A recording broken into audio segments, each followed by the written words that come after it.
I'd like to thank everyone for attending today for the August 17th, 2024 Town Hall. It's very important that we hear from the community, so I appreciate you taking your time out of this beautiful day and gorgeous weather to come in here and share your thoughts.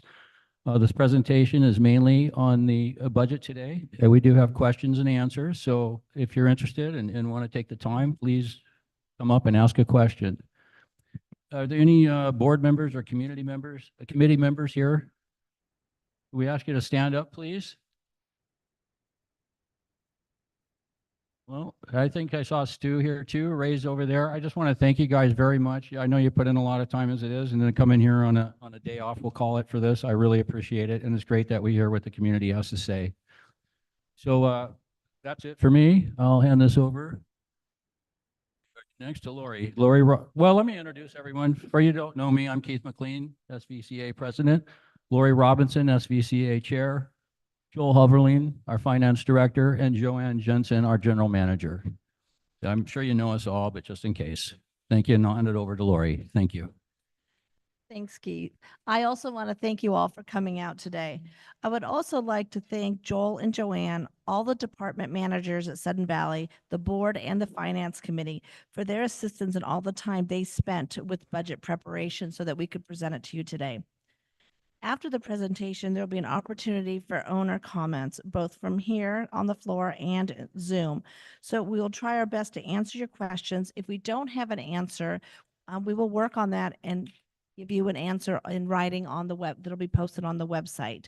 So during the presentation, if we could hold all comments, maybe jot them down, and then we'll have time for the question and answer. So with that said, let's get the show on the road. Joel?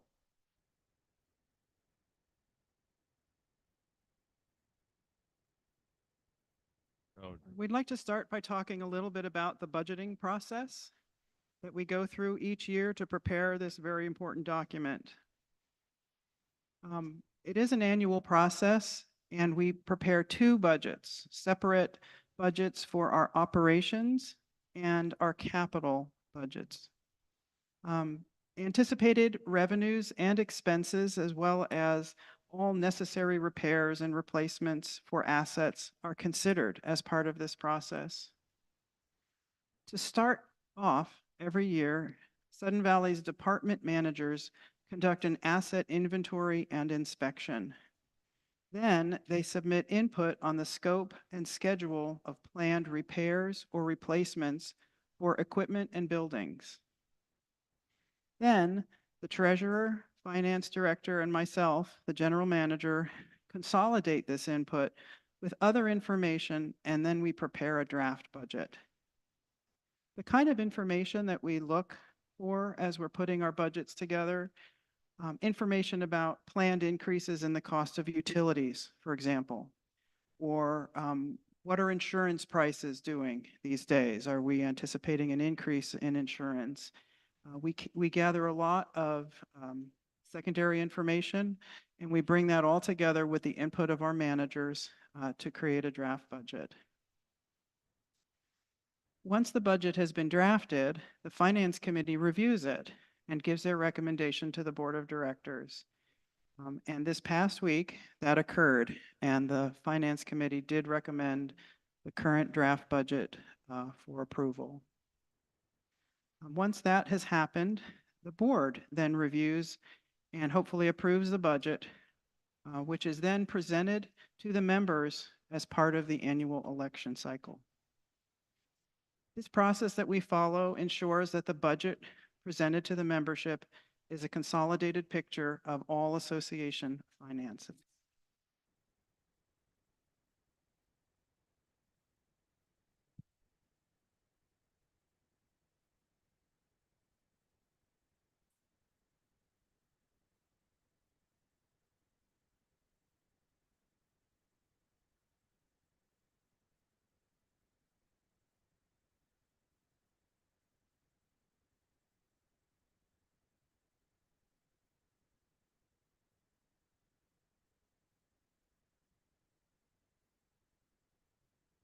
Okay, so like Joanne said, so we have an operating budget and a capital budget. What I'm going to do is, this is literally the same presentation that we gave to the board on July 25th. So I'm going to go through it faster than what I did with the board, obviously in the interest of time, because I'm sure people probably have questions. But so this is good. So what you're seeing here is this is basically the bottom line of the budget in terms of this budget, exactly as the slide says. We have 4,720,780 in revenues, and that is balanced. Basically, these revenues are matched to $4,720,780 in expenditures. So the same amount. So basically, what we're budgeting for the operations budget is a zero budget in 2025 to break even. And which is generally how we do the budget from year to year. Okay, as you can see in terms of, this is the bottom line in this blue box here. So the dues, the proposed 2025 dues are increasing from $146.06 to $156.28. And this is for developed lots. So this means the dues 7%, and this is in compliance with the 2019 SGM that the membership passed. And then the bottom line here is for an undeveloped lot. So the undeveloped lot is also going up 7% from where it currently is to $148.41. And with this, we're also, in the budget, there is no additional use fees planned for the parks, pools, and fitness centers. So it's going to be just like how it always is when that rec special assessment went into place, and that was to keep that from not having an additional fee that members had to pay to use rec, parks, and pools. And we're maintaining that. You know, we maintained it obviously in the 2024 budget, and the rec special assessment expired at the end of May of 2023. So obviously the way that we structured the budget, even for the year 2023, was to keep that fee from not going back in place again. And that's exactly what we did for 2024 right now. And we're continuing to do that for 2025 for next year. Okay, now this breakdown shows you exactly where those dues are going in terms of, for a developed lot, $156.28. You can see that, we'll just start it here, that $77.21 of that goes to operations, $38.63 goes to capital, SURF, capital repair and replacement reserve fund, which is basically everything besides mailboxes and roads. You can think that that's literally what SURF is: buildings, vehicles, everything besides roads and mailboxes. And then roads is $39.73. Mailbox reserve fund is 71 cents. So all of these are going up 7%. So we didn't, now in years past, so like for 2024, the dues went up 3%. And so all of those dues increases went to bolster operations, actually, since the rec special assessment was, was obviously totally gone in 2024. I'll get into that in the next slide though, but you'll be able to see in the slide after that. But okay, so you can see 2024 and 2025.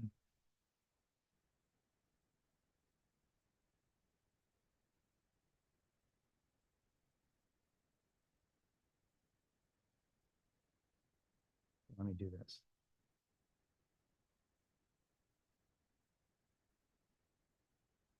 We'll just focus on this. Okay, good. So obviously this is what I just put a red line around is the 2025 dues, as you can see on the column headers. Next to that, obviously this column, you can see the ops dues in 2024 right now as it currently is $72.16. 2025, the ops dues goes up 7% to $77.21. So each one of these individual line items, and the SURF down here, this is the capital. I'll just go ahead and circle this. Here's the capital portion right here. You can see that SURF, rows, and mailboxes, they each go up by 7%. Mailbox is 6% because there's just little rounding issues. It's such a small, it's only, it was 67 cents this year, 71 cents next year. So each one of these items here, ops, SURF, roads, and mailboxes, they're all going up by 7%. So they're all taking a 7% increase. And this is different from terms like if you went back to 2020, this will be the first time since 2020 that we're actually raising the dues for that. In terms of this dues increase, what I should say is also going to bolster up SURF, roads, and mailboxes as well. So ops goes up 7%, SURF, roads, mailboxes 7%, as you can see. But the bottom line here is as you So your whole, what you pay per month goes up 7% from 2024. And all those individual line items take an equal cut of it. You know, they're all going up 7%. And the breakdown between, as you can see, sometimes people have a question, how much of the dues actually goes to ops and how much goes to mailboxes? And as I've already pointed out, ops is $77.21 here.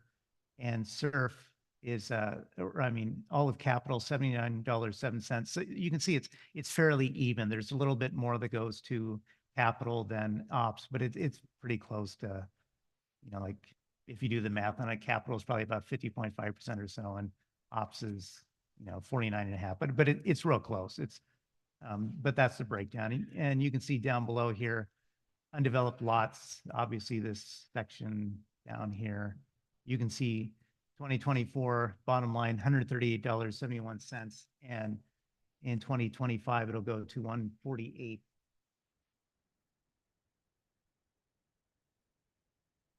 Yeah, 148.41.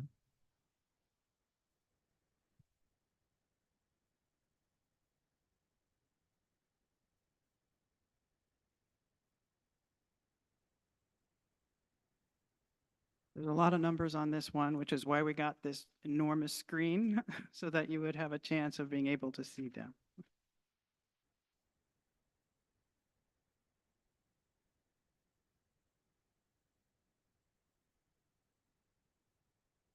Okay, now with this page, this is a handy page to look at in terms of if you really wanted to see like the numbers, how much like in terms of like total dollar amount. And this slide starts out at 2020, then 2021, 2022. And then obviously this whole area here is 2023. This is where it gets a little more complicated because that's when I mentioned that the rec special assessment expired at the end of May of 2023. And so the dues were $144.31 at the end for January through May of 2023. And then they actually dropped for June to December for $141.81. And that's because we raised the dues 7%, but we could only raise it on actual dues, not the special assessment that was expiring during that year. So that's why you had a drop in your dues between June and December of 2023 from 144.31 to 141.81. And then 2024, the dues, obviously right now, $146.06. And then obviously this far right column is the 2025 dues. And this just breaks it down by operations section is up here. And obviously all the capital stuff is down here, but you could actually see the exact dollar amounts coming in for operations and for capital over the whole year for each individual, like obviously here's SURF and then roads underneath that, and then mailboxes underneath that. So in terms of like, and another slide gets into this, but in terms of, the dues, obviously the dues in 2020, it was $144.31. 2021, it repeated. 2022, it stayed the same. January through May 2023, it was the same, 144.31. Then, as I mentioned, June through December 2023, it dropped to 141.81 because there's really no way around that at that point. And then the 7% that we also raised it in 2023 also went to operations as well. So all of that went to operations. And then in 2024, the dues went up 3% to 146.06.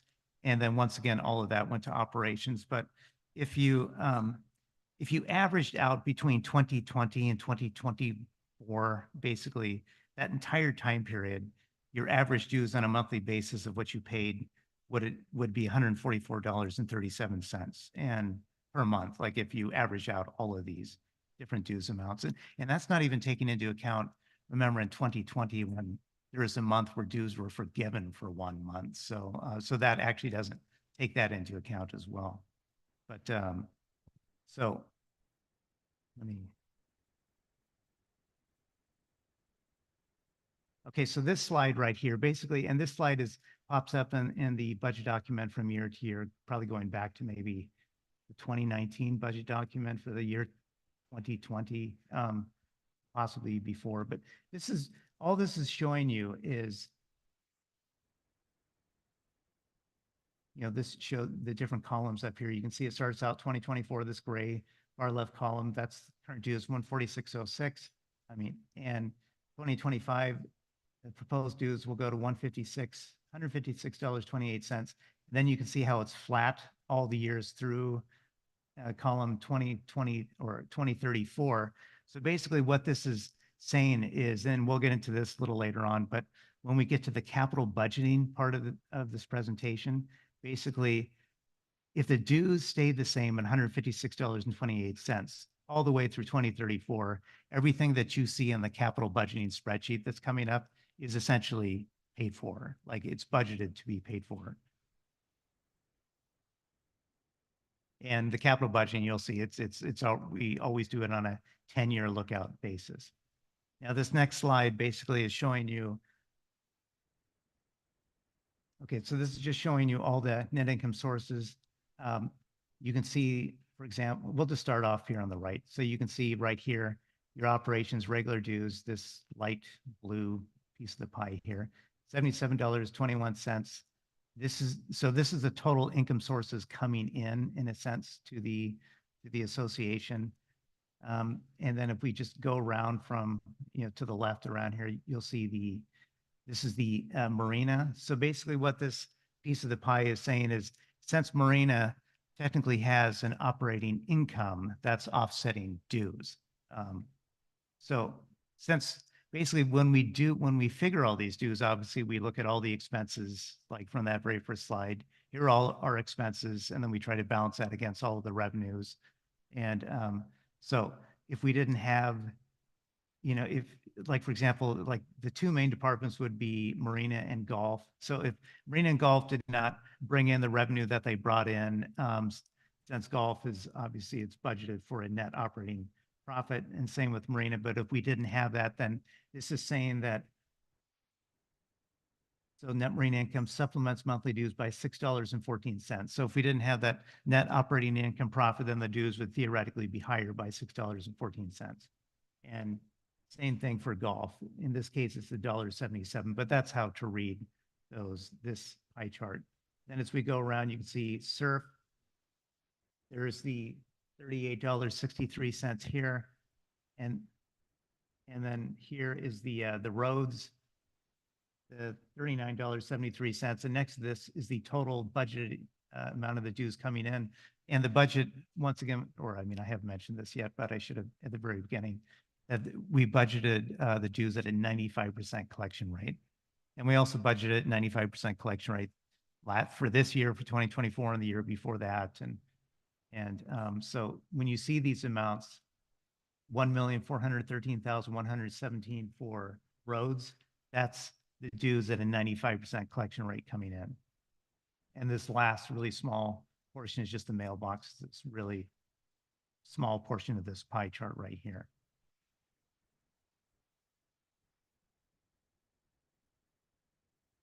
Okay, this slide is basically showing you, as I mentioned before when I talked about marina and golf, but this is showing you the individual departments. So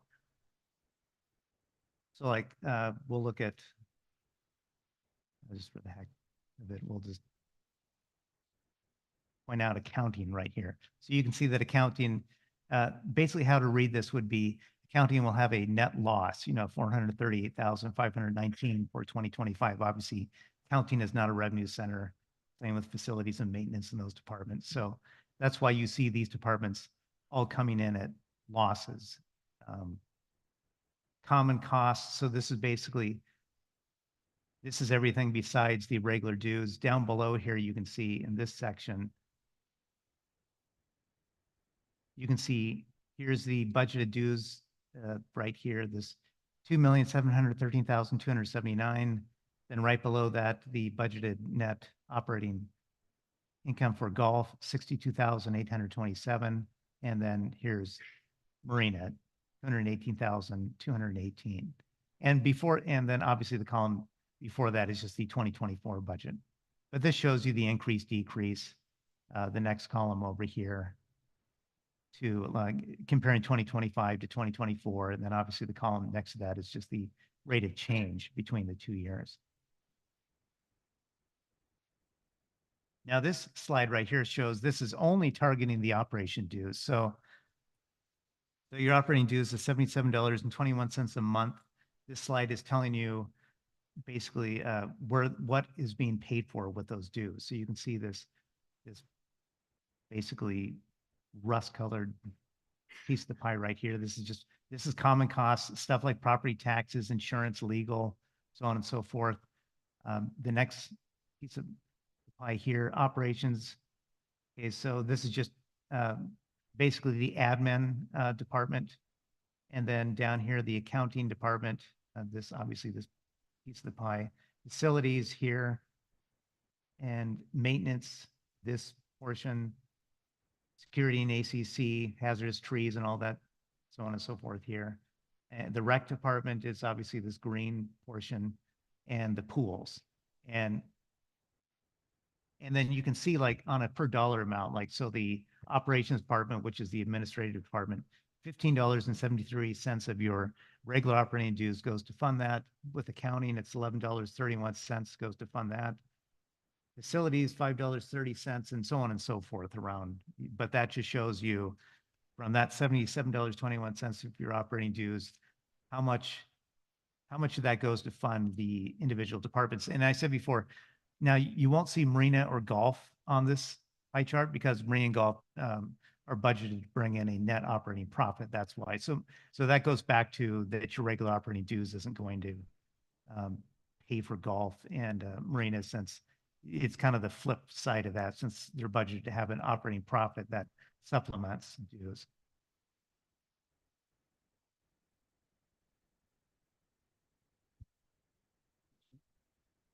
This slide summarizes some of the things that we took into account as we put together the operating budget. Specifically, we have an expected increase in payroll expense. Also, we assume that property and casualty insurance costs will rise. Fuel costs and utilities are also expected to increase in cost. As we prepared the budget, we maintained the prioritization of maintenance of critical infrastructure and facilities, which has been a significant goal of previous budgets. And we continue that into the 2025 budget. Even though the 5-year recreation special assessment, which covered recreation pools and parks, even though that expired in May of 23, use fees for those facilities have not been reinstated. Of note, insurance costs in the current year increased by $30,326, which was almost a 20% increase when we renewed in June. So all of you have been experiencing increases, most likely in your auto and home policies. The association this year also experienced a significant increase.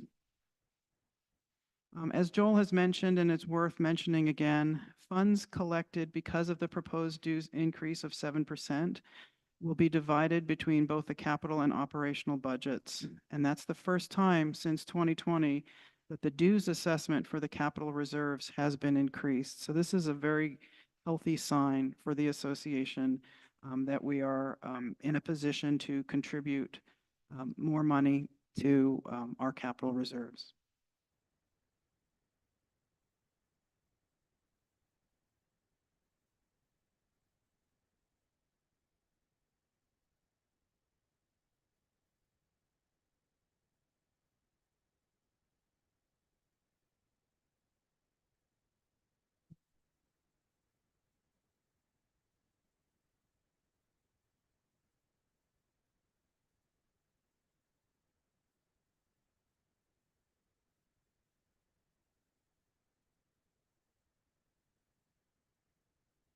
Okay, so as I promised, I'm going to quickly go through this operating budget. I'm only going to hit on just the material items, just kind of the high points of it, if you want to think about it like that. And then I'll just quickly, I'm just going to just buzz through every single department here.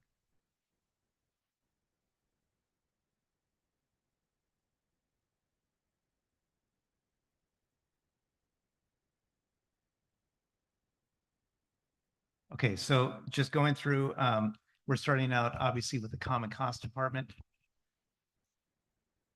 And common cost, basically, it has all of the stuff like insurance expense, stuff that's common to all the departments and all the associations. So like insurance, legal cost, And in operating dues is captured in the common cost section right here. So you can see, now the thing with this budget document is so you can see this column right here is the 2024 budget. That's this current budget this year. And then the proposed budget is here, the 2025 budget. And then obviously this is what Andy is showing you, the budget percentage change. And then if you're curious, like later on, you want to look at this, these columns basically here, these columns, these are the actual amounts for what actually, you know, the year to date, what actually happened in 2020, 2021. This is a rolling 5-year thing on this report. 2022, 2023 year actual. And then this column on this particular PowerPoint presentation, this has through April of 2024. Now on the website, if you click on, it's a PDF document on the website for the town hall budget. That one has the updated report that has this actual through June. So that one will show the June 2024 year-to-date actual. I like to use this PowerPoint presentation so I could literally draw on the screen like this. The Adobe document does not make that as easy to do that. So you can see that the dues, budgeted dues went up 7%. It's technically 7.02%. But I should also point out too that these dues are figured on, it's the composition of the dues will be 2,753 developed lots. That's what we have right now, and 367 undeveloped lots. Obviously, this number changes from year to year as people consolidate lots.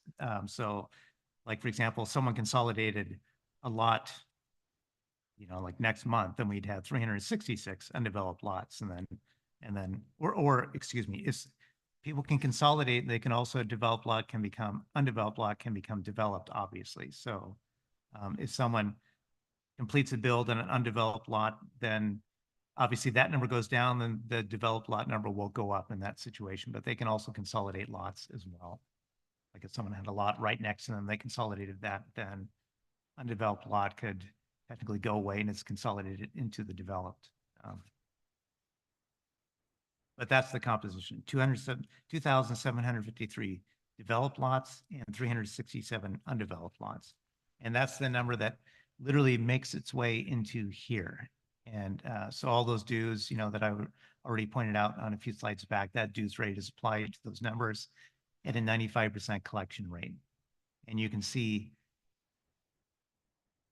I should say this number right here, that is the number before is if everyone paid at 100% collection rate, and this number right above it is the bad debt, rejected bad debt expense. And that's literally 5% of this number down here.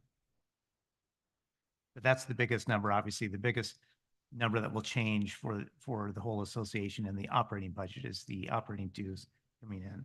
And then the rest of these will just be line items. So you can see right here, obviously, we already mentioned this, another slide back, interest, or excuse me, I'm ahead of myself, but interest is one of the items that we did bump up.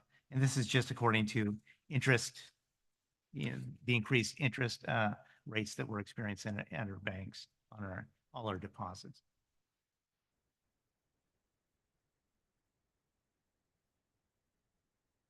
Here's this insurance line item.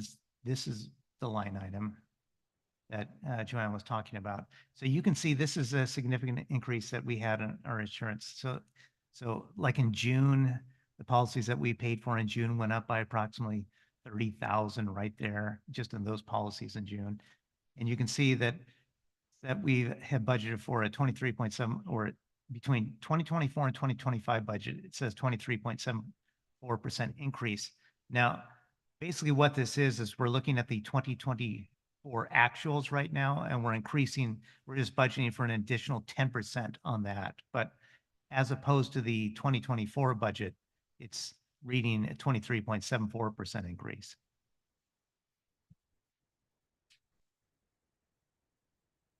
Because like I said, keep in mind all of these that say budget percentage change here, this column, it's comparing the 2025 budget number to the 2024 budget number.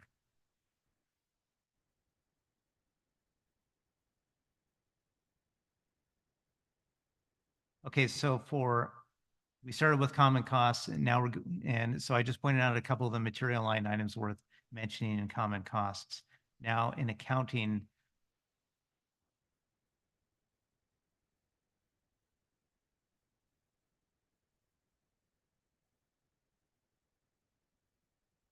Okay, so audit and tax services, like, here's the line item that I did budget for a $9,000 increase on this one. And this is literally just coming down to a possible, just anticipating an increase in audit fees. And plus, next year, we'll have to do a level 2 reserve study. So that'll be an on-site study. So I'm anticipating, obviously, that will cost more than a level 3, which is what we did this year, which is just an annual update, no on-site visit.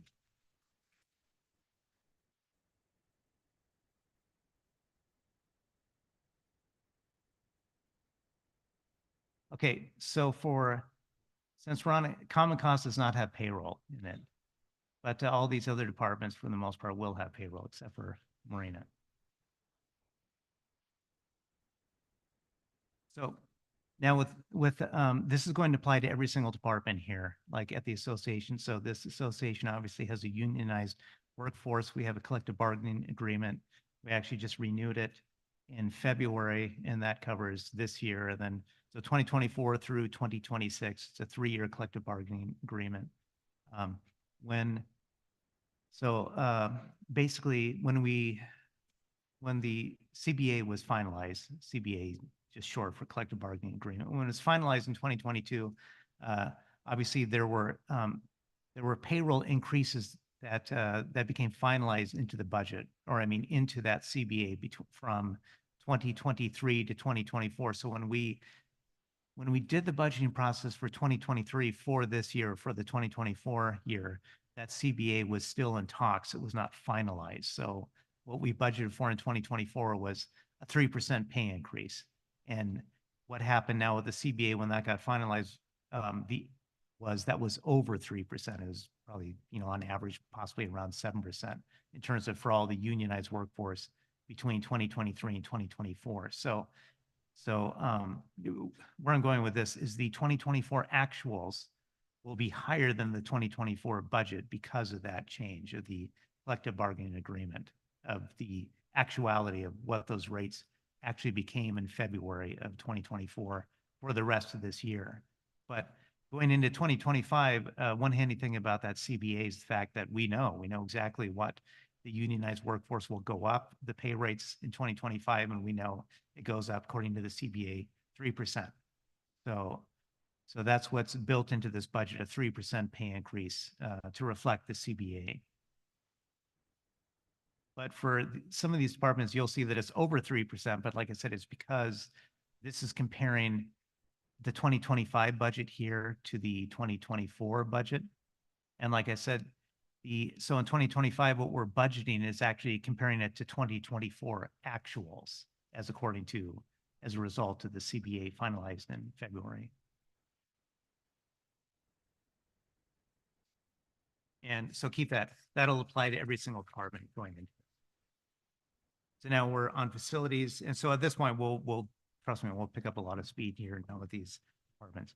But lease income. This year, we signed a new multi-year agreement with the library, who is our tenant in the adult center. And there was a significant increase in the amount of rent that they will be paying us each month. That amount is reflected in the anticipated revenues that show up in this particular facilities budget. And that's basically the increase that you're seeing here, is what Joanne said.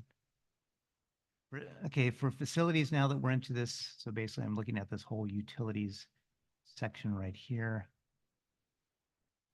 You'll see that basically how utilities were calculated on normal utilities, basically everything besides communications, which is the last line item, but all the other utilities were calculated by comparing this 2023 actuals number and then increasing that 5%, just as a general increase to budget for the 2025 year. Communications is a little higher because of like a contract with Comcast and VoIP services, I believe also. Yeah, so what happened was last year we signed a contract with Comcast to transition our hardware-based phone system to a non-hardware or a software-based phone system called Voice over IP or VoIP, or sometimes people just call it VoIP. The reason that that is advantageous to us is that we no longer have to upgrade our hardware periodically, and we no longer have to pay a contractor to support that hardware and the custom software that runs on that hardware. So over time, it is a significant savings, but in the short term, it shifts a capital expenditure into the operational side of our accounts, which shows as an increase. So that's the short form explanation for that increase.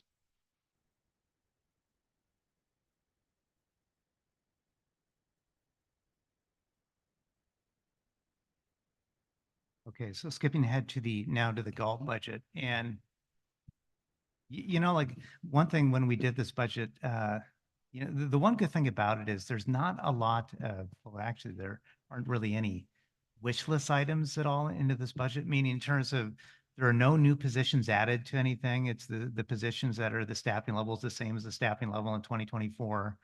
The managers have increased certain line items as they saw fit in terms of the reality of the operations, the expenditures that they're experiencing now. Some of these, for the most part, we try to keep as much of it as we could. Obviously, some line items we had to kind of slightly bump down, just the reality, just to keep everything within budget. So that's kind of the reason why we're able to kind of skip through this quickly, meaning like we can kind of just hit the real kind of line items that have really changed in terms of anything real from a material standpoint.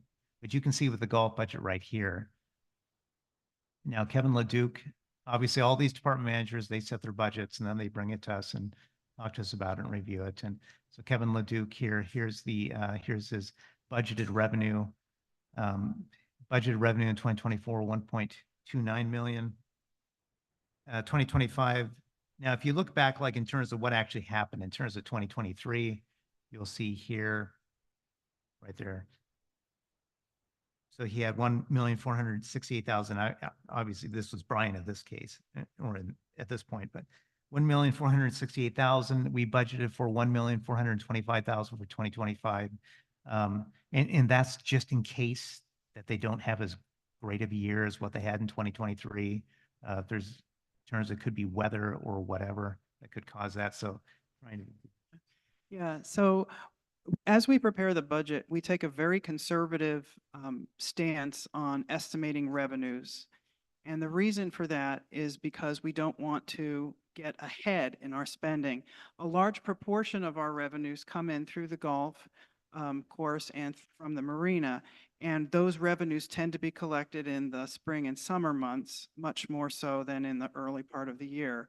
So if we budgeted aggressively and said, we're going to have another banner year in golf and we're going to, just break the bank on bringing in revenue, it would be possible that we could overspend in the early part of the year. And then when we get to the main part of the year, the spring and summer, well, maybe there's bad weather, or maybe there's a sudden transfer of interest from golfing to knitting, and no one is coming out to the golf course. And I saw at least one person smile, so I know that you're listening. It's a very unlikely change, actually, that men would take up knitting instead of golfing.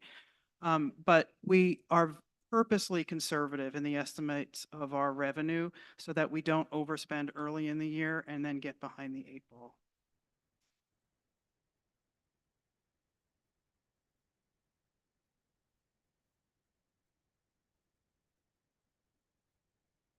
Okay, same thing, picking up here with golf. The salaries, exact same thing as what I mentioned before, applies to golf. So basically, their salaries bumping it up. The actual salaries right now have been bumped up 3% for golf as well. And obviously golfing, they encountered the increase with the CBA as well when the CBA got finalized in February. I'd like to make one point about the CBA. The increase, as Joel mentioned, between 2023 and what we're actually paying in 2024 was just under 7%. And there's a lot of pressure on salaries that I'm sure all of you have read about in the news. The Washington minimum wage continues to increase pretty aggressively.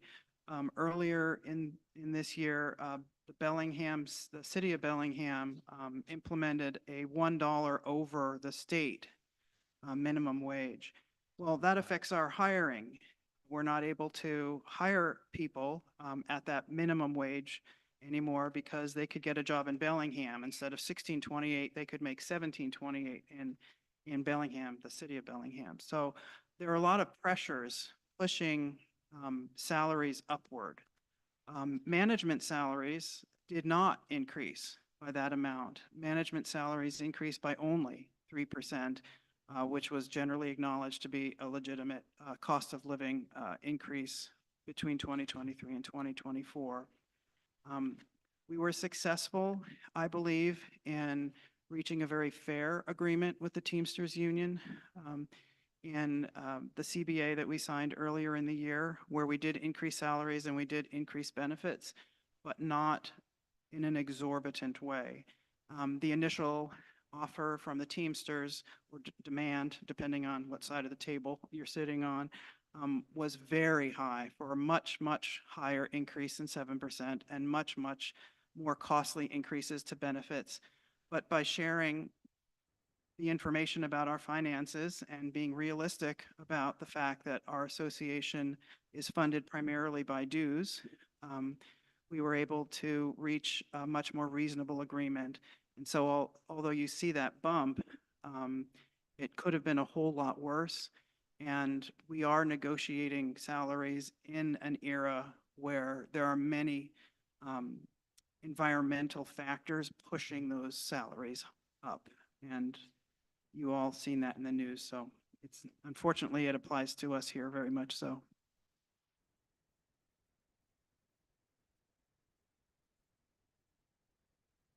Utilities for golf is the exact same thing as what I highlighted for facilities, looking at 2023 actuals and bumping those up by 5%. Utilities for communications obviously is bumped up more than that for the reasons that Joanne described earlier.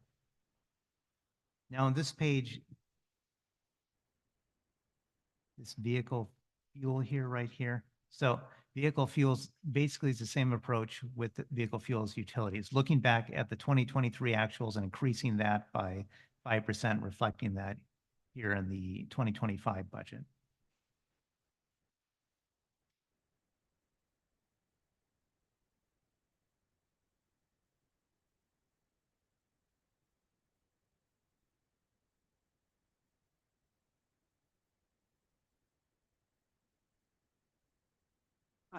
I wanted to call out one thing. Earlier in the presentation, Joel talked about the revenues that the association takes in, and there's a slide in there that talks about the net income. And you'll notice for most of the departments, the net income is negative because we have more expenses than we take in revenues. That's the definition of net income. But many of the departments do take in revenues that offset the cost of dues. For example, we rent out the dance barn. We rent out the AM/PM Beach Pavilion, and there's also a Marina Pavilion. And anytime that the association can take in revenue in other departments, it does offset the cost of that department. But it's to a limited extent. And so you see most of the departments not turning a profit. But we do take in revenue in many of the departments. One of the more significant areas of revenue that you don't see because at the net level it's still a loss is in the area of ACC and security. This year, the board approved a significant increase in the amount of the building new construction fee and also increases in the fines that builders can be assessed if they don't stay within the rules. And one of the line items that if you review this budget on your own by using the copy that's posted to the website, I would urge you to pay attention to the revenue lines that are coming in the departments where you don't expect to see revenue.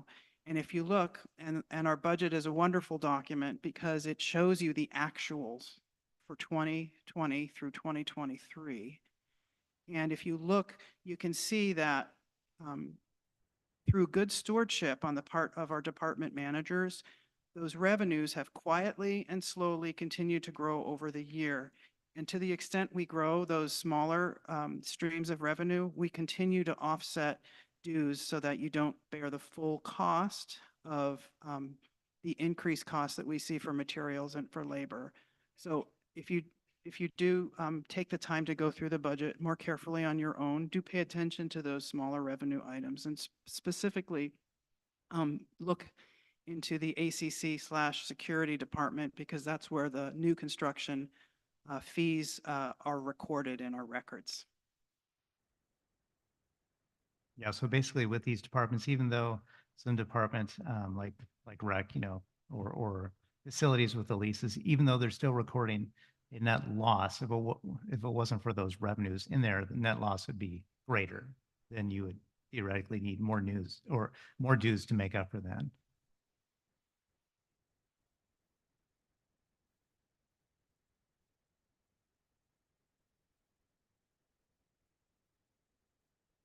Okay, so for recreation, the payroll aspect and the utilities increases it's the same as what we described with the other departments in terms of the CBA, and also just an increase of 5% generally from the 2023 actuals of utilities.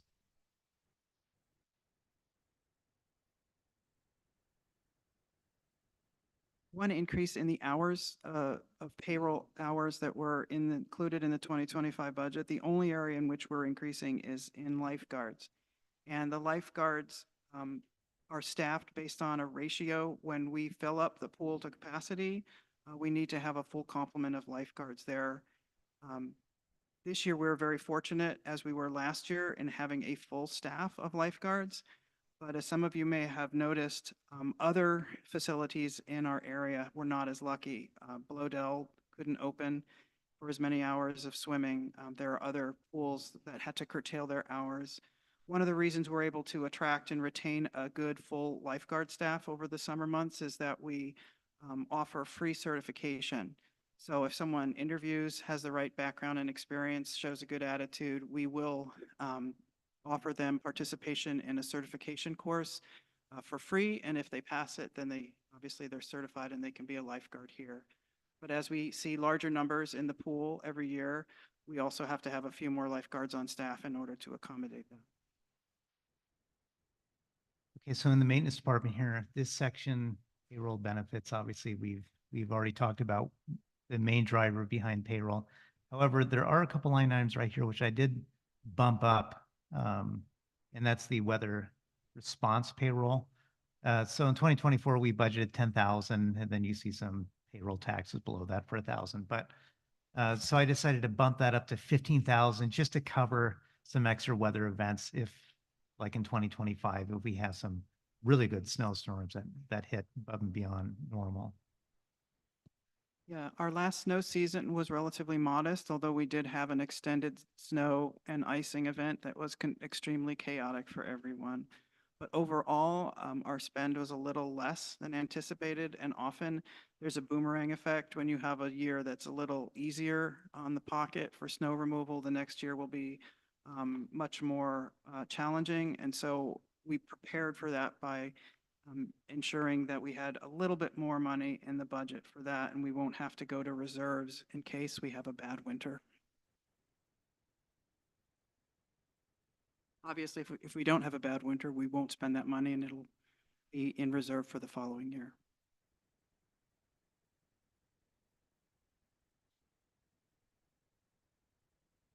Okay, turning on or skipping ahead to the marina. So you can see right here, probably the line items of most interest right here would be the wet slips and dry slip fees coming in. So the 2024 budget shows 193,720. The 2023 budget, excuse me, 2025 budget right here shows 230,301. And where that number comes from is literally from the June actuals. So we're mirroring the June actuals with this in terms of the June actuals obviously have include all of the marina fees that we put into place. Yeah, there was a significant increase to the marina fees this year that was approved by the board. And it reflects in the revenue that Joel just described. We're never sure exactly how to project the revenue because there are lots of combination prices. You can get a wet slip by itself. You can get a wet slip in combination with a dry slip. You can get just a dry slip. And so by basing the budget on the actuals collected, we are able to project a realistic revenue number for 2025. But the 2025 budget does not count on an additional rate increase on the marina. It assumes that the rates will stay the same. So if the board decides to vote to increase those fees, then that would be a net positive gain.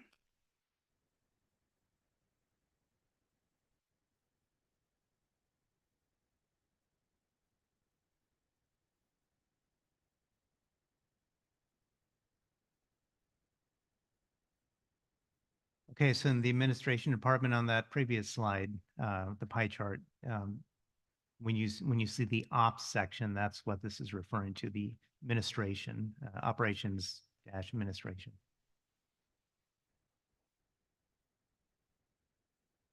And you can see like we did budget an increase here for AGM, nothing earth shattering. Payroll benefits, the exact same issue as with all the other departments.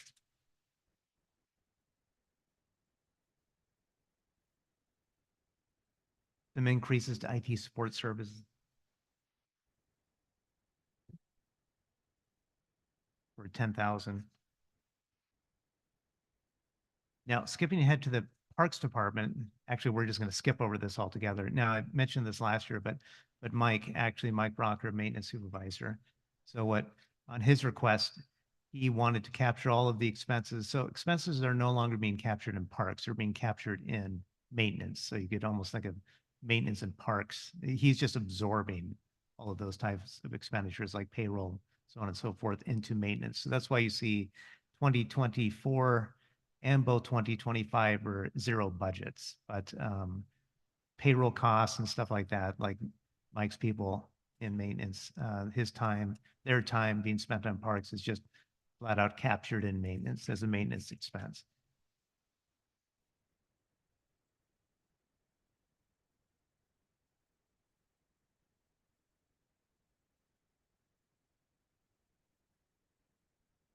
So for the pools department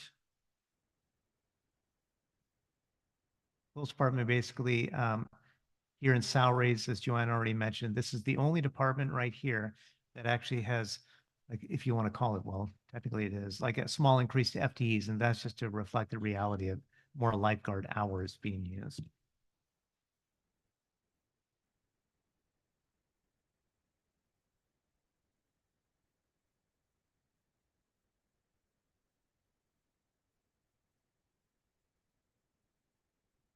Okay, for ACC security for both new home construction and the compliance, basically we're talking about this line item right here and this line item here for the compliance fees and fines.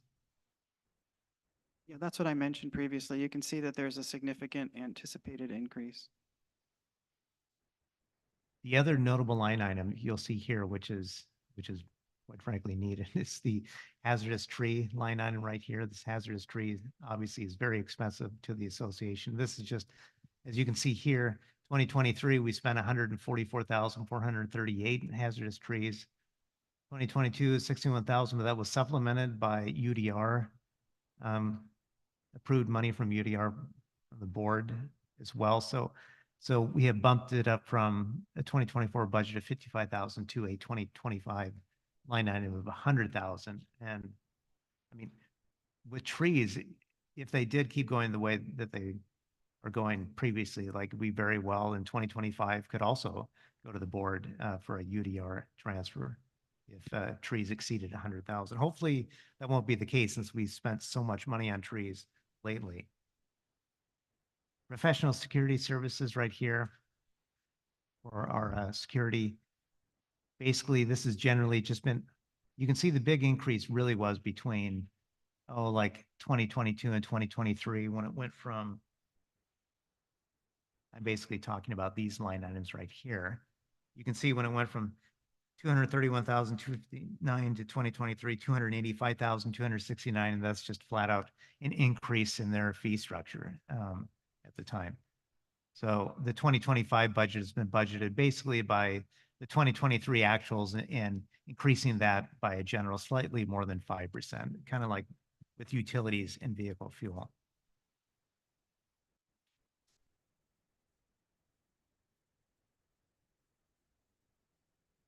Another thing to point out for ACC security is this line item right here, this ACC consultant. Basically underneath that red line, or I mean above that red line, but that ACC consultant, so you see that we budgeted in 2024 for 10,000, 2025 for 10,000 again. But if you're wondering, when you look back at these actuals, like right here for 2023, 63,912, and then in 2022, the line before that, 60,643. Basically, since we do not currently have a position right now, so the 2023 actuals right here on this. Okay, so the technical, so I mean, the name of the position changed. So it's architectural inspector.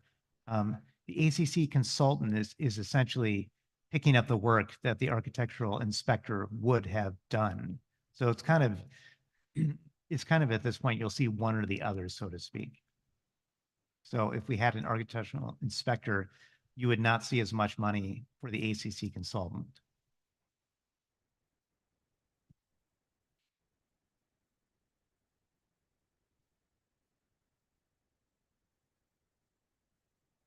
Okay, so the last department here is the turf care department, which obviously dovetails with golf. And basically, we've already covered this, the main kind of increase that you'll see here for payroll, and we've already covered it in terms of the CBA, so on and so forth. Utilities, the line item right below that, same exact thing, just taking the 2023 actuals and increasing that 5%. But I would say in terms of, those would be the main highlights or kind of the main material, real differences with the operating budget.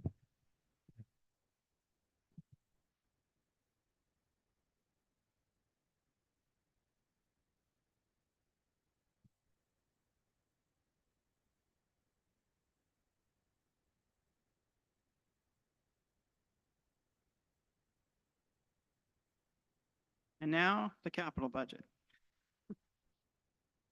The capital budget is a complicated multi-year projection that models current fund reserves, obligated funds, planned income, and budgeted expenses. SVCA's Capital Repair Replacement Reserve Fund, or we call it SURF, budget includes the association's facilities and equipment. The Roads Reserve Fund covers roads, bridges, and culverts. Our capital funds also include a mailbox reserve, but no spending is planned to draw on that account in 2025. These next two slides list out the capital projects approved in 2024. That indicates the cost that was obligated by the board for the completion of that project and also the status. We report on these different projects monthly at the board meetings. And so I won't take up more time by going into the details, but it's important to note that the current active projects account for $2,392,904 in obligated funds.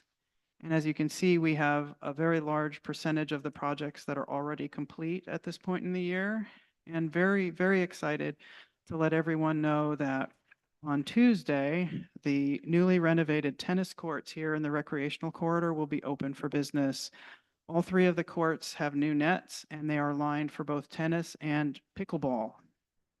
So all the pickleball players out there will have 3 new courts on which to enjoy their sport. These are the roads projects. Our major roads projects, of course, take place in the summer months. The big road overlay this year was Deer Run, and that has been completed except for placement of the monuments, which should occur over the next couple of weeks. The work that's being done now is culvert work, culvert restoration and repair. And although a lot of the culverts have been completed at this time, there's still a list to complete. So we're going to continue working through September on the roads projects. This is a really useful slide, and maybe it's one that you would want to take a look at if you do look at it online on your own. What I do here is take the totals from the bottom of the 2024 SURF budget and compare that to the bottom of the 2025 SURF budget. So this totals up and compares the two budgets from year to year. And when you do that, you can see that the planned SURF expenses in 2024 for the years 2025 through 2033 added up to $11,310,161. The planned SURF expenses in the proposed 2025 budget for that same period rose to $12,069,786. That's a big increase. It's almost $1 million increase. It's an increase of $759,625. And so we immediately look to say, what is driving that increase? Well, it turns out that $697,556 of that increase comes from increased spend in 2025, which makes sense. But of that increased spend, $688,514 of that expense was actually moved from 2024 to 2025 because the projects still need to be done, but they aren't being completed in this year. And that accounts for 98.7% of the increase in 2025 spending. So they're not new projects. They're projects that were pulled forward from 2024 into 2025 because they were not completed. So let's talk about those projects that are getting pulled forward. Barn 8 refurbishment. In October of 2022, just under $40,000 was approved for the design and permitting of a Barn 8 refurbishment. In September of 2023, $768,991 was approved for the execution of that Barn 8 refurbishment, which was basically replacement of the siding, the windows, and some elements of the roof. In November of 2023, an additional just under $16,000 was approved for replacement of the dance barn wall heaters. That all adds up to a total approved of $824,530. $62,901 of that has been spent, leaving $761,629 in obligated funds.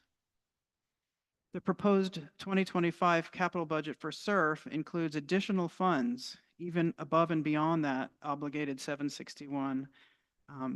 In 2024, we expect an additional, or we budgeted for an additional $266,262 for the completion of the exterior envelope restoration and the covered walkway replacement at 216,320.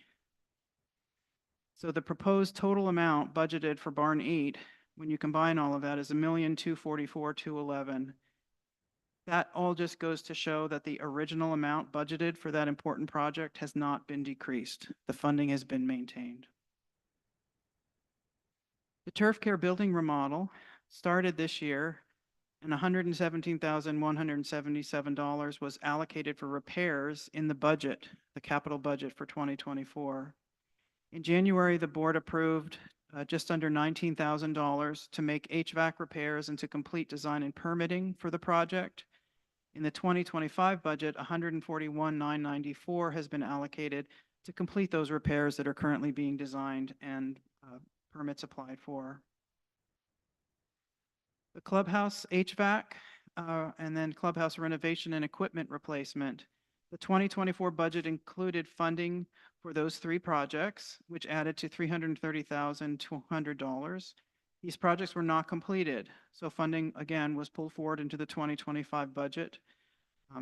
And every time you pull funding forward, it gets incremented up by a factor of 4% to account for inflation. And so even though a portion of these $330,000 were obligated this year for design and permitting for the HVAC, the majority of the funding has been preserved in next year's budget. Let's talk a little bit now about the marina fees. The 2024 budget was prepared with the assumption that annual rental fees for the wet slips would increase by $1,200 for each slip. And that would generate $105,600, which would be transferred to capital. In February of 2024, the board voted to approve increases of $600 to the wet slip, so half of the originally proposed amount. That was for residents. Non-resident fees did go up by the full $1,200. The board also approved that $105,600 in unused funds from the prior year be moved from operations to capital. This action ensured that the expected capital funding contribution would be made in 2024. This year, more prior renters than usual decided not to renew their contracts. While all but 4 dry slips have now been rented, it required more than 6 weeks to fill all of the open slips. This outcome suggests that the current rental fees are approaching market value and that further increases would result in some slips not being filled. So it's easy to say that if you increase the price, or your revenues will rise, but not if you don't sell all your goods. So I think that our experience was that many more people than usual decided not to renew, and that the increased cost was definitely a factor in their decision not to renew. Further increases to the marina fees could result in not all of the slips being rented. This happened in our history at one point when the fees were increased, and many of the current renters at that time said, "No way, I'm not paying the increase. That's too much, too rich for my blood." And it was at that point that to fill the slips, the association had to look to non-members to drive the revenues and fill all of the slips. We now only have, I believe, 2 non-residents in wet slips, but the opening up of those wet slips to non-residents occurred because we got ahead on our skis. And we were charging more than the market would bear at that time. So those are the considerations, some of the major considerations that went into the capital budget. And I will now turn it back over to Joel to review some of the highlights.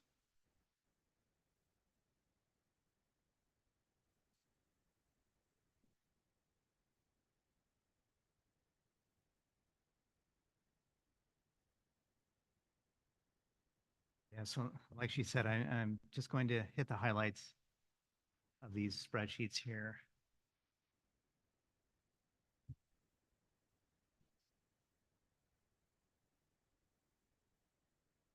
So the first thing to know is that these charts are just really complicated, but they go out for 10 years, and we included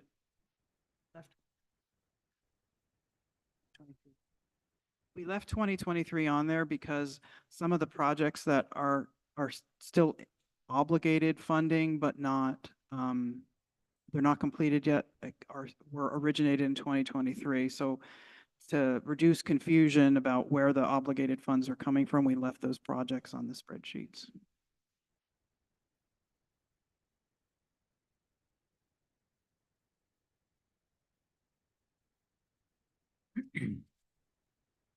Yeah, I'm just going to quickly go over the mechanics of the spreadsheet, then we'll hit on a couple of important things. Sorry. I'm going to quickly go over the mechanics of the spreadsheet, then we'll go over the important kind of line items. As Joanne said, yeah, the spreadsheet is very complicated. I mean, just in terms of the formulas behind it and the logic behind it. But now when we do this capital budget, obviously we do this in concert with all the managers. So the managers are the ones giving us all their input on, like trucks and all that sort of stuff, like what they believe is the remaining useful life of certain trucks and when it truly needs to be replaced and so on and so forth. So then we could pull some things in, push some things out, based off of all of their input. And every single manager has gone through all of their items on these capital spreadsheets, meaning the SURF spreadsheet. And I'll just start out basically right here, we have the, just so you could kind of read this on your own after the fact, but this 2024 or the 2025 column right here, very first line item is the January 1 carryover that I'm talking about. And this says 1,411,259. And basically where this number comes from is this number comes from, oh, like in this case, and if you look at the one online, how I said how it has the June actuals and the operating budget, the one online, actually, that spreadsheet has swept in all the additional changes that have been done that the board has approved through July as well. But so basically this is starting out with the, like in the case of the one online with the June end of year projected reserve balance as of 12/31/2024. And that balance basically has our starting cash, from 2023, and then all the changes throughout the year so far through June, all the approved projects, everything, and then it projects out the projected dues revenue for SURF in this case at a 95%. And then it starts with that balance, and then that number further goes along and subtracts away anything like in this 2024 column. Many of these items have already been approved by the board, but some items hanging out here have not yet gone to the board. But since they could go to the board, that's also subtracted and just assume that they will be approved and obligated. And that's so the January 1, 2025 starting balance is that's the number obviously that we started out with for the year. And actually, if you looked at the reserve studies online, because the reserve studies are all online too. If anyone wanted to look at those, you just go to the just go to the main Sudden Valley page, and to the right, you'll see the resident resources link. You click that and scroll down towards the bottom, and you'll see all the reserve studies going back over the years. So we had a 2025 level 3 reserve study this year that because in 2022, we had a level 1 reserve study for the 2023 budget season. So since we had a level 1 in the fiscal year 2022 for the 2023 budget season, that means for the next 2 following years, we can do a level 3 reserve study, which is just an annual update. Now, next year, we'll have to do a level 2 on-site visit, according to the RCW. But we have the starting balance, and obviously we have some items here like the dues right here, the second line item. So this is the budgeted dues coming in, and and down below that is just a conservative interest estimated. And then it's also adding back, if you went to the reserve sheet, like in the financial statements, there's kind of this $600,000 carryback or carryover amount that basically it's an amount that the board would not like to drop below in the SURF account. So in this case, it puts the money back, so to speak, as available funds that could be spent because the board could spend it if they really wanted to. But then as you scroll through here, then you have all these different projects. If we look at this column right here, the different projects that, if I skip ahead, that add up to this total right here.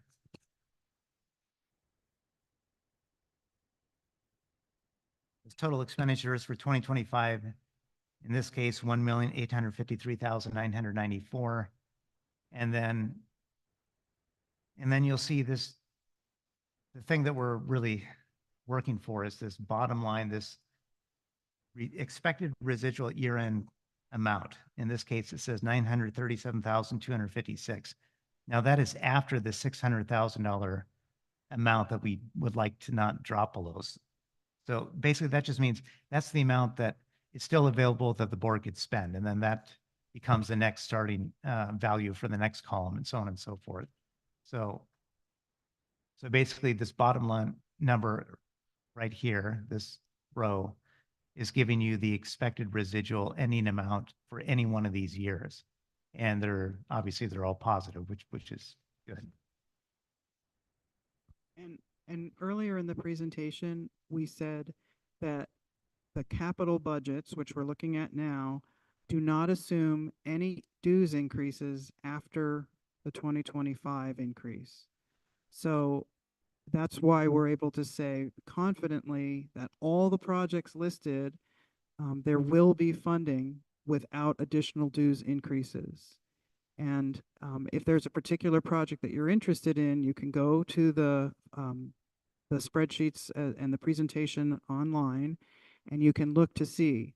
But no major projects have been removed, and no equipment has been removed except for 2 vehicles, which we have chosen not to replace.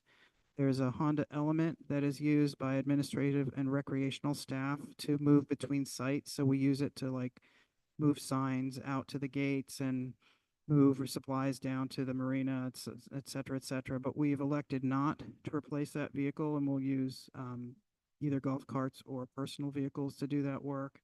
And then we also are not replacing the second security vehicle. They currently have, I believe, a Suburban, a bigger truck, and then they also have a little Honda that they drive around. And the Honda was due to be replaced, and we've elected simply to take it out of service and to make do with 1 vehicle for security. So with the exception of those 2 things, the remainder of the projects have stayed into this.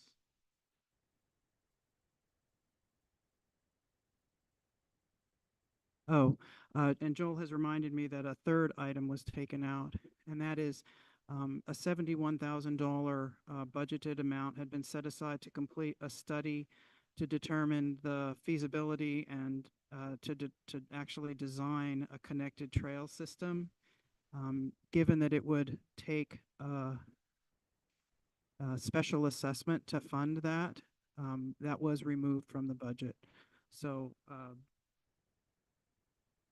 yeah, so that was, that's what, those are the changes that are present in SERV. Everything that was there besides those 3 things, the 2 vehicles and the trail study, has been pulled forward and is still in there. And nothing was anything added? Yes, 2 ads were made for signage. Yeah, and a 0-turn mower was added for SERV, so 3 items were added. Yeah, and I'll point out again real quick, as this whole thing is working towards the bottom line in terms of, you can see at the end of 2025, as I said, expected residual 937,256. But this number right here in this orange section, this will show you the number before that $600,000 basically set aside amount, so the real cash is actually 1,537,256, but then that 600,000 that the board would not like to kind of fall below is subtracted from that, and that's where you get the bottom line, 937,256. So the SERF budget is where the marina docks replacement is calculated, and that is currently scheduled to take place in 2029. Now, as we get closer to 2029, we may ask for another engineer's inspection to come out and take a look at those docks to see if they can continue in service, or perhaps they're deteriorating faster than was anticipated. But every year it's important to assess the actual condition of the assets and to retime things, because you don't want to replace something if it's still in working condition or can be maintained. And again, that is a very conservative posture. We plan for scheduled replacement based on expert analysis and also the expertise of the reserve specialists that we, by law, must hire every year to review this.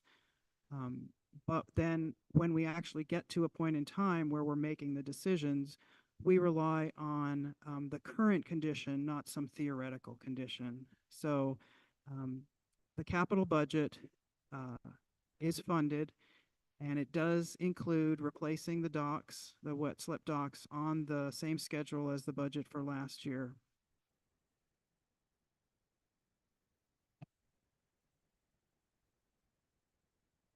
Yeah, like Joanne already mentioned before too, like if a manager came to us and said, something is scheduled for 2025 or 2026, and then, well, let's push that out it'll be fine. We'll push it out to 2027. And it'll last no problem until 2027. It's not a free ride, so to speak, meaning if something moves from one column to the next, then it will mathematically take a 4% increase. So something scheduled to be done in 2025, and then it's pushed to 2027. Then to get from 2025 to 2026, it goes up by 4%. And then that entire amount goes up another 4% to get to 2027. And the same thing happens in reverse. If something was pulled forward, like, something scheduled for 2027 needs to be replaced earlier in 2025, then it becomes 4% cheaper each year that it's pulled back.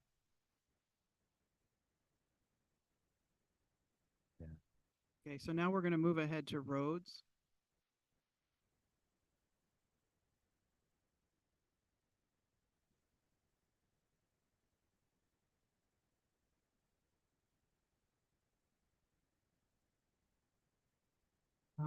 In February of last year, the board awarded a contract to Impact Design for the development of a 10-year maintenance plan for SVCA's roads, culverts, and bridges. This comprehensive plan was presented to the board in January of 2024. The plan includes a prioritized list of projects for each year, along with estimates of the cost of each of those projects. The 2025 roads capital budget aligns exactly with the recommendations made by Impact Design in that 10-year plan. With the exception of 3 lines for road overlays that were planned for, I believe, 2027, 2030, and those were moved out in order to maintain a positive net balance at the end of each of the years. Before we made that change, we consulted with our capital projects consultant who identified those 3 projects as the ones that were least impactful to move. So the roads budget looks a lot like the SURF budget, but instead of vehicles and equipment and buildings, you see listed various roadways, culverts, and bridges. I'll just quickly mention, like Joanne said, this roads budget is, this mirrors the 10-year roads plan from Impact Design, with the exception of just 3 lines that were scheduled in 2030 on the roads plan: Autumn Vista Place Repair and Overlay, Holly View Way Repair and Overlay, and Rose Ridge Loop Repair and Overlay. Those were moved to 2034 on advice of our consultant engineer. And of course, at the time, like, when we were even looking for a few to move over, he mentioned those could easily be pushed to those years. We didn't have to hold his feet to the fire. The other reason that we were comfortable making that change is that it is scheduled in 5 years to repeat the 10-year plan. So it's a 10-year plan, but after 5 years, we will again put the project out to bid and have the roads and culverts re-inspected and reprioritized so that we take into account 5 years of wear and tear and ensure that we're always putting our money towards the roads that need the repair the most, and we're not wasting money repairing things that still have an extended life. And you can see that up here, like in this capital plan, it's actually just draw a red line on the road that it is. You can see in 2028 that plan is up for from Impact Design to be refreshed. And another thing I'll point out too, so this roads plan, the handy thing about this roads plan, and I'll quickly point out, we talked about inflation rates and all of that stuff. So when we got the roads plan from Impact Design, we got it in February of 2024. The numbers that they use for any of those years, going out to 2031, 2032, 2033, like as their report said, those have not been adjusted for inflation. Those are you could think of it as current numbers, but this report and the reserve study obviously adjust all of that stuff for inflation. So it doesn't pull any punches with the report. It takes all of those numbers, and if something is going to be done in 2027, tax of 4% onto it just to even get it to the January 1, 2025 number, it takes a 4% increase. And then to get it to 2026, it takes another 4%, so on. And so this spreadsheet does it. The reserve study obviously does it. The reserve study uses the same parameters as the spreadsheet here. Yeah, now if you were to compare the 2025 roads budget to the budget that was prepared for roads in 2024, you will see a significant difference in cost. And the difference in cost comes from the fact that the 2024 roads budget was prepared using a memo that Impact Design prepared in advance of the complete report. And unfortunately, that memo did not include any mention of necessary repairs to bridges. And we have a lot of bridges in Sudden Valley, a lot of them. And when we added the bridges that were in the final report to this budget, it dramatically changed the funding profile so that within a few years of paying for both the roads repairs and those recommended bridge repairs, we were out of money. And that is a major driver for requesting a 7% budget increase. It is to maintain our infrastructure that is critical. And I'd like to point out that people make comparisons, and that's how we humans understand what's happening to us. We put it into context, like insurance. If my insurance costs went up, but nobody else's did, then I have to question that, right? Is my insurance agent out to get me? Is there something about my property or my auto or my behavior that's causing my insurance costs to go up? Because nobody else is. But if your insurance costs go up by 10% and you're reading and you're hearing your friends talk about 15 and 20% increases, then even though you had a major increase, you feel a little bit better about it, right? So you have to put these things into context. But when we look at the dues that have been paid over time and we look at the needs for repairing infrastructure, we see that there was, prior to requesting an increase in dues, there was a shortfall on the capital side. And just the 7% increase accounted for it and got us to the point where we were not in the red. But when you think about Sudden Valley and you compare it to other HOAs do not have the significant roads infrastructure to maintain that we have the burden of maintaining. And if your pool, for example, if your pool pump goes out and you're a regular HOA, well, nobody will be happy, but you can choose not to open your pool 1 year. But you can't choose not to replace a bridge because that bridge makes it possible for some people to get to their homes. You can't cut corners on road maintenance because, again, it's safe access to homes. If you do make the comparison between the 2024 and the 2025 roads budget, the difference that you will see is accounted for by the fact that when the budget was prepared in 2024, we did not have the most current information about the needed bridge repairs. And the 2025 budget does take into account those needed bridge and box culvert repairs, and that's the difference. Any other? Yeah, I guess I'll point out, since you mentioned that, talking about the dues, in terms of the 7% dues increase, what that means to the bottom line of how much more money goes to operations and capital funds. So the 7% increase will, at a 95% collection rate, will give operations an additional $177,443 than if we didn't raise the dues. SURF will get an additional $89,987. Roads will get an additional $92,477. Mailbox is just a paltry, 1,422. And all those numbers are at the budget 95% collection rate. So that means total to the association, all of those numbers added up, 361,329. That's the increase of the funding coming into the association with a 7% dues increase factored at a 95% collection rate.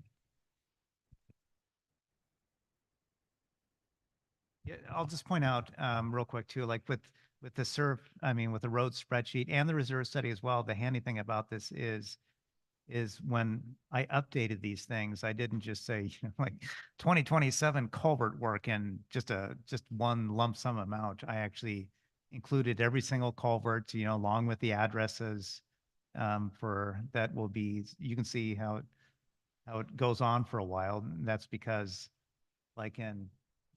every single culvert is listed in those years, and next to the culvert number will be the address as provided from the roads plan. And the reserve study was prepared in the exact same way. So it'll have all the culvert numbers, all the addresses for each culvert, So if anyone was ever curious, hey, I've got this culvert next to me and you could essentially go to either the capital, the roads plan or the reserve study and do a search on that address and, and be able to zero down possibly to what year it was planned. Well, I think we all need to get up and stretch. There are bottles of water in the back and Nutri-Grain bars, and in 5 minutes, we will come back and it will be your turn to ask us questions and make your comments and feedback. So it's 3:02. At 3:07, we will gather back to our seats.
That's subtle.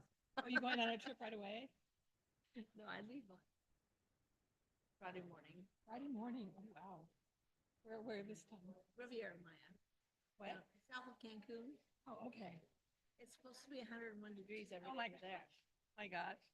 No, That's a lot. pool, shade, Wow. nothing else. Oh, wonderful. Oh, that'll be great. No, bad thing is we had planned to leave on Friday because I knew we had a board meeting on Thursday. Ah, And Delta kept moving our flight up. oh, So now it leaves at 7. on Friday. That'll be exciting.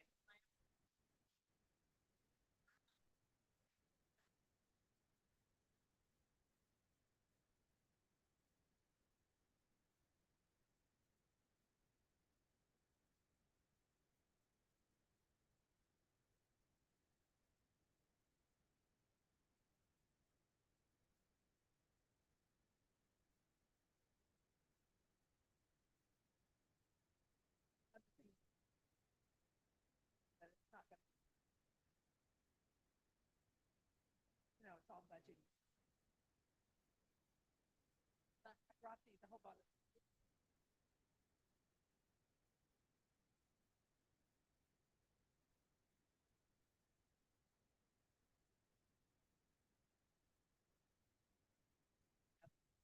We're- Our break is almost over. Bell.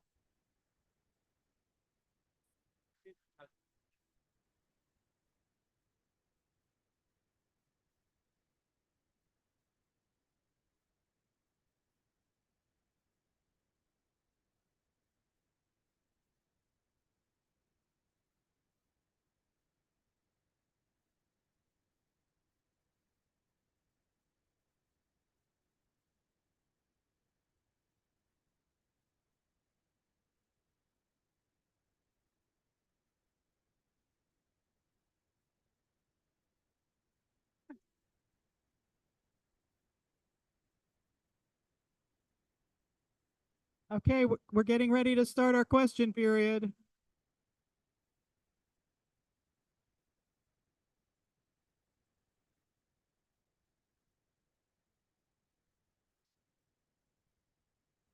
Huh.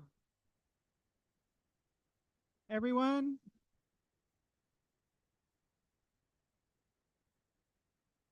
The break is over.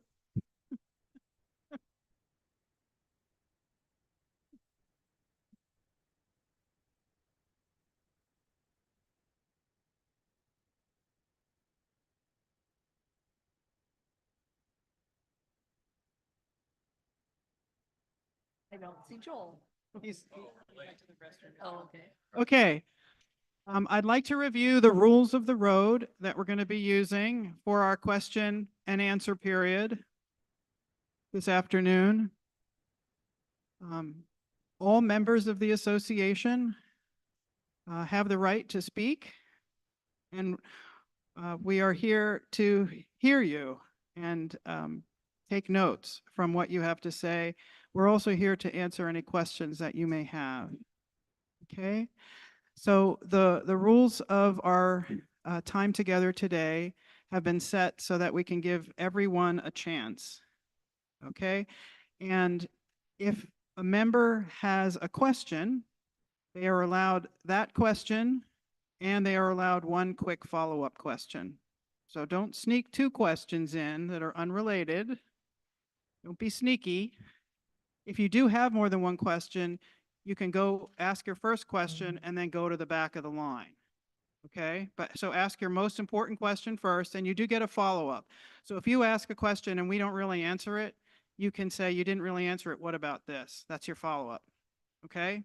If you're just making a comment, we ask you to limit yourself to 3 minutes. And we do have a handy dandy timer from Amazon that makes a noise when you have a 1-minute warning. And then it flashes a light and beeps hysterically when 3 minutes is up. So it's quite entertaining.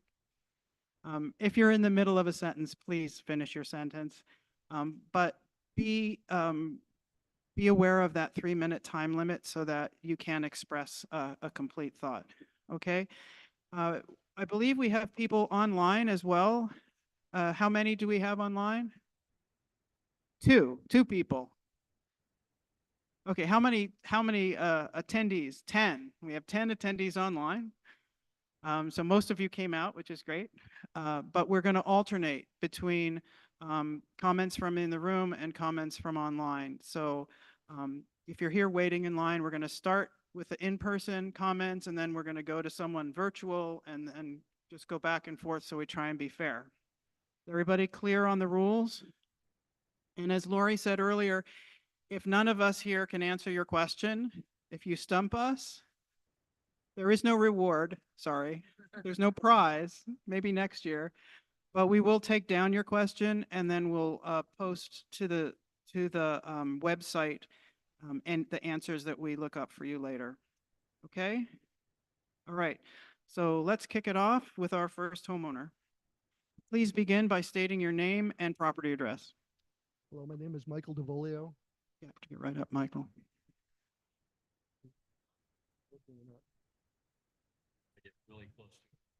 Will this work?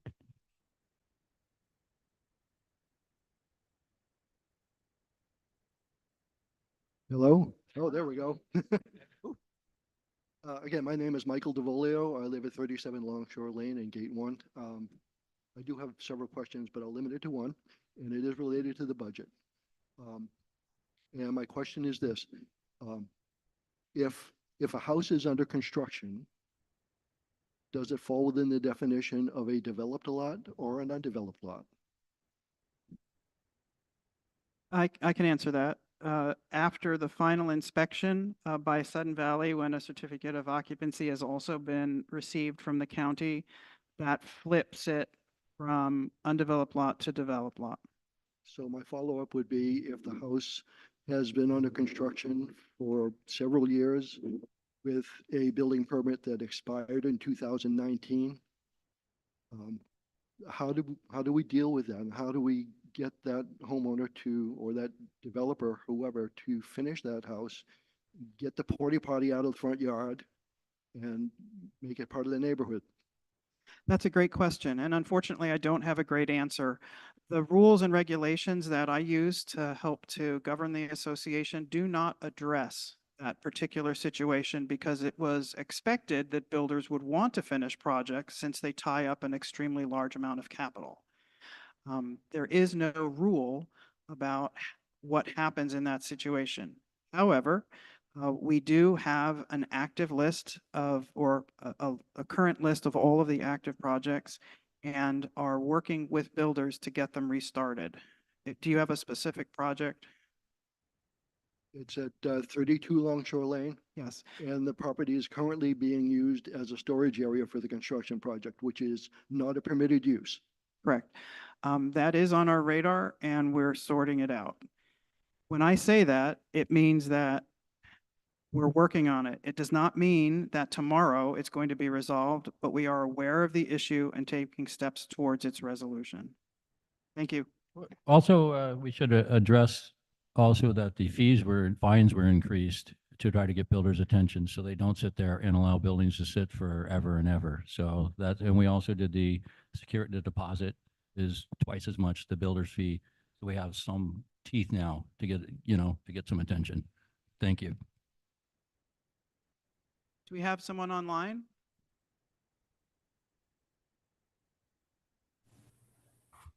Okay. Hello. Hi, Trang. This is Joanne. You're good to go. Okay, great. My name is Tran Warline. I live at 6 Doe Court. My question is more of a, I'm not sure if it's Joel or departmental that I need to ask. It's the discrepancy on the increase of the budget for certain areas on the budget. So I don't know if it's a one question or two. But for example, I'll give you one. I'm on page, let's see, what page am I? Where's the page now? Oh, I'm on page 43 on the budget summary, trend, all department summary, for those who want to see. And the one few of the budget income line that I have question on It's the Area Z rental income. It's one. The non-lease facility rental, the instructor and training fee, the fitness center income, and the main pool income. I'm trying to see, based on the trend of previous years, understand why the income or the increase is there. Is there something that we don't know about? Like in regards to the Area Z rental storage income, in the past, I've heard, I'm not sure if there's still a waiting list or not, or have we developed more areas for people to purchase a storage area? Because Okay. the increase, Yeah. it's, not significant over the past few years, but I've just heard trouble about people finding, or on the waiting list. So I'm just wondering if there's some updated information that would, show that increase.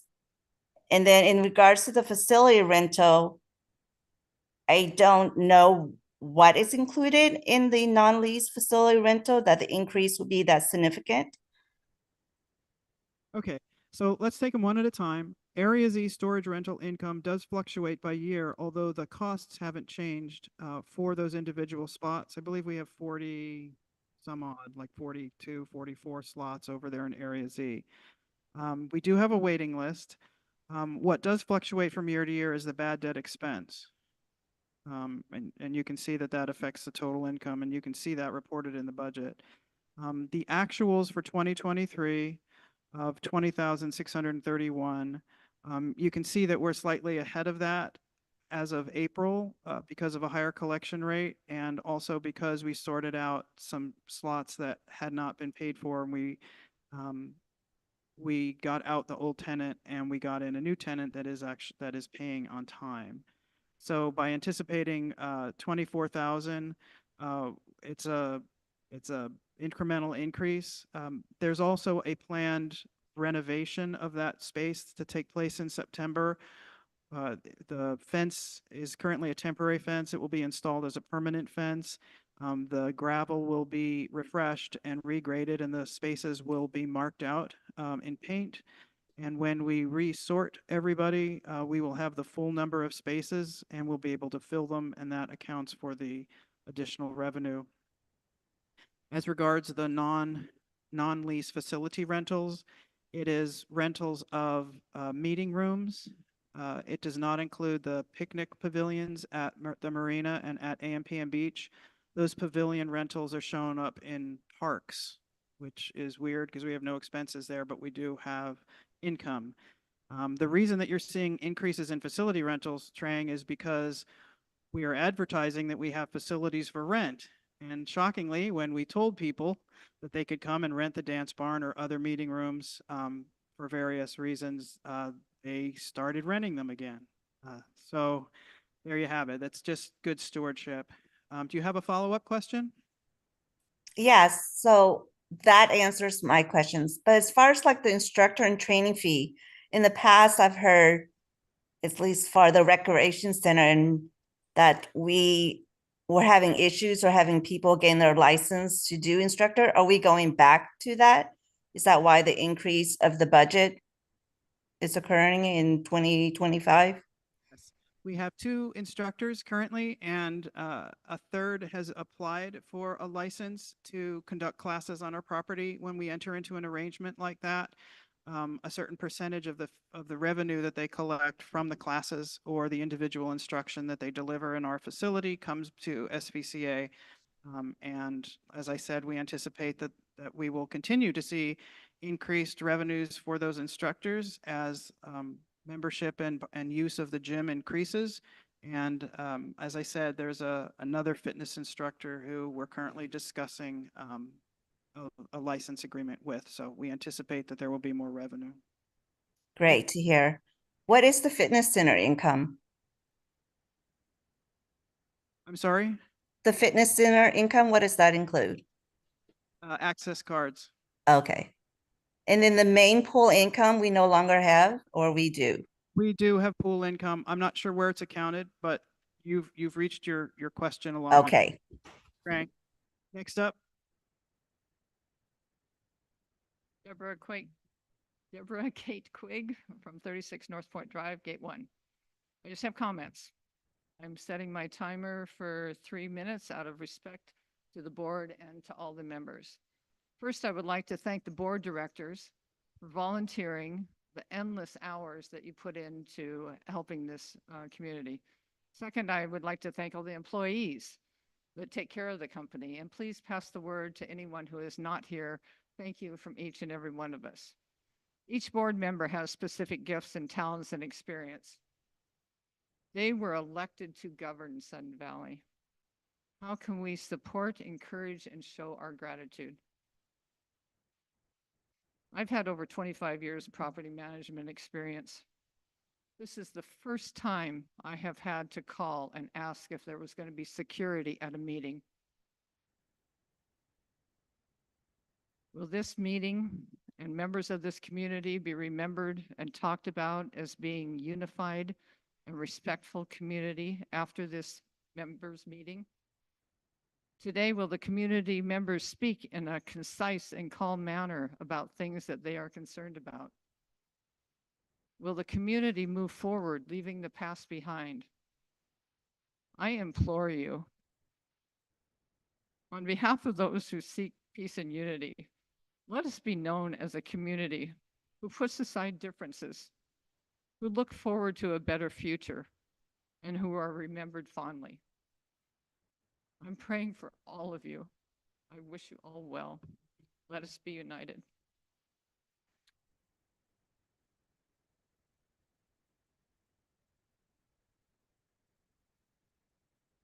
thank you, Deborah. Do we have another online commenter? Yes, we do. We will wait for them.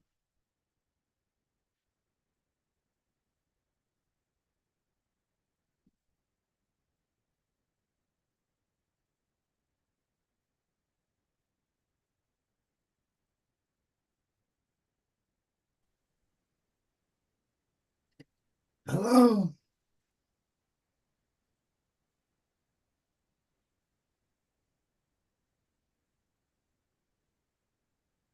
Yes, can you hear me? Your signal is not clear. Can you back off your microphone a little? Okay, can you hear me now? We can hear you a little, but there's a lot of static on the line. Is there any way you got? Okay. Can you look at my I sent in a question. It's in writing. Can he type his question so that we can answer it? Looks like he did type in a comment. He said he'd like to thank the association for resurfaced tennis pickleball courts, new fence around the small dog park. Thanks for the events such as treats in the trunk, Valley Days, etc. And he made the comment he hopes the area Z RV park gate gets fixed, so security doesn't have to be called when they need to get into the area. Yeah. So thank you, sir. We appreciate your gratitude. Those repairs were overdue for the tennis court, and it's if you can stroll down there when you leave the meeting, I would advise it. It's just beautiful. But to address the Area Z issue, if you needed a replacement card that was issued after construction began, we haven't been able to update the access card reader at Area Z because we can't get internet to it. The maintenance facility is currently being remodeled, and so the maintenance office is in a temporary building. And they do have internet there, but it's not the same setup as we have in the regular building. So it doesn't translate over to Area Z gate. However, we anticipate that in August, we will get our final certificate of occupancy for the maintenance shop. And at that time, internet service will be restored to that gate and all the cards will then work. There was an incident earlier this summer where someone vandalized the gate And for approximately 3 days, it was unsecured. We don't know that it was 3 days. We're guessing that it was 3 days based on when we saw card swipes at that gate. But that was, as soon as we became aware of it, we locked it with a padlock and a chain. And then the next day, we had the gate repaired. So the system is operational if you have an older card, and it will be operational for all cards soon, before the end of this month, which is a major victory. So thank you for your question, sir. Yeah, thank you. Thank you.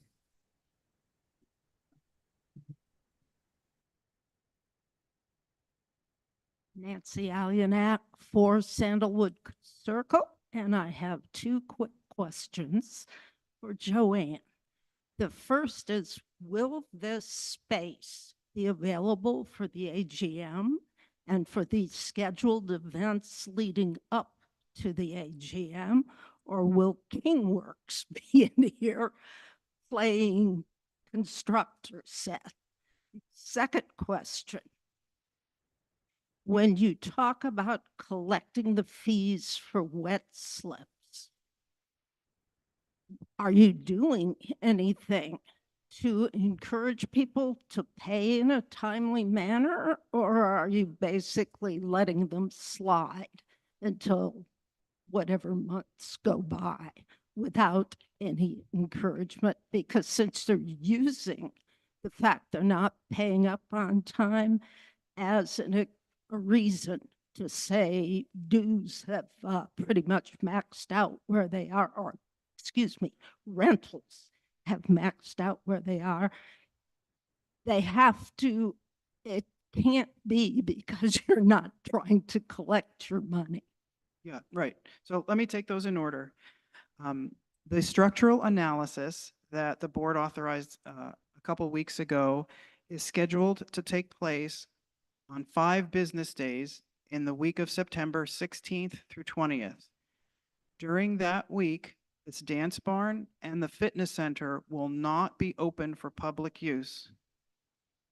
Before that period and after that period, both of those facilities will be accessible and will return to normal use. So we have compacted all of the interior work that's necessary for the structural analysis into that 5-day period, 1 week. And I checked before we scheduled to make sure that there were no events. And there is one event that week which has been displaced. It is an ACC committee meeting, and they graciously agreed to do that meeting via Zoom. So there will be no disruption to any of our important election events. For your second question, the way the marina renewals work is very straightforward. In February of each year, we send out a notice to all renters from the previous year, and we inform them of the new fee structure and require that they get back to us not only their payment for the year, but also all the documents that are required. They have to give us the current registration, proof of insurance, a filled out contract, a picture of their boat, an AIS sticker, a whole bunch of stuff. And believe me, it can be a process to get all of those things. If they do not have all the paperwork in and have not made payment by the deadline, which I think this year was May the 10th, they lose their slip. Now this year, I think 13 slips, and Kyle is nodding his head. He spent many weeks working on this. 13 slips turned over. Last year, I think less than 5 slips turned over. Okay, so you can see that 13 is a bigger number than 5. And at that point, we knew we had 13 slips to fill. It took us 6 weeks to fill those. Why, you say? Because we only had 6 slips, so we could reach out to 6 people on the waiting list. We gave them 48 hours, 2 business days. So on Friday, they got till Tuesday to get back to us to take us up on the offer. Now, some of those people had boats that wouldn't fit in the size slip that was available. So it became an excruciatingly complicated series of communications back and forth that took more than 6 weeks to complete. Now, luckily, we filled all of the slips, and even though they did not have the full rental period, they were charged the full rental amount, and that's the deal.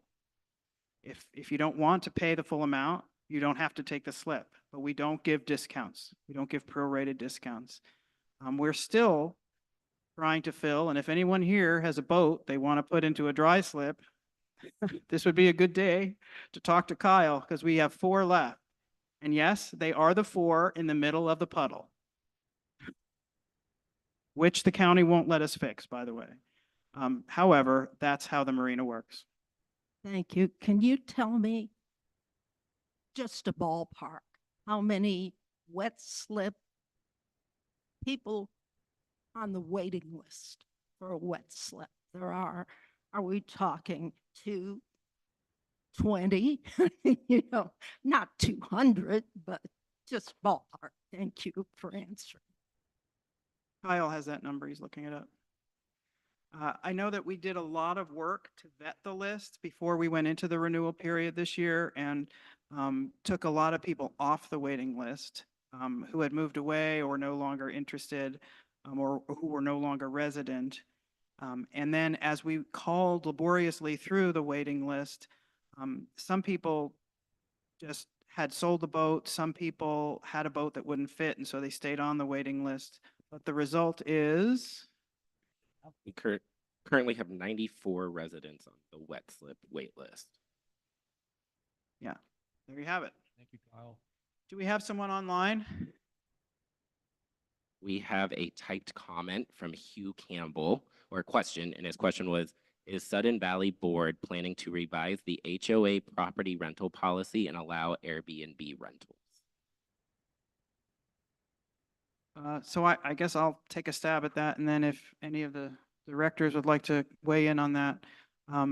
Currently, our legal counsel has shared with us that the HOA is not legally able to forbid short-term rentals.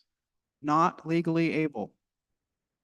So there are no current rules or regulations that prohibit owners of property from operating them as short-term rentals. Now, that said, there are rules and regulations effective currently that require certain actions to be taken by all people who choose to rent their properties, whether it's long-term or short-term.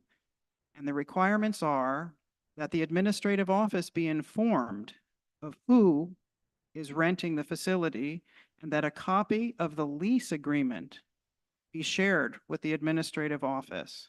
Now, a couple of months ago, I wrote an article that was printed in the Views that talked about the responsibilities of homeowners who rent out their properties. And I listed all of the rules from all of the various documents that affect rentals. So you can either look on the website a couple of months back, because all the views for the last several years are archived on our website.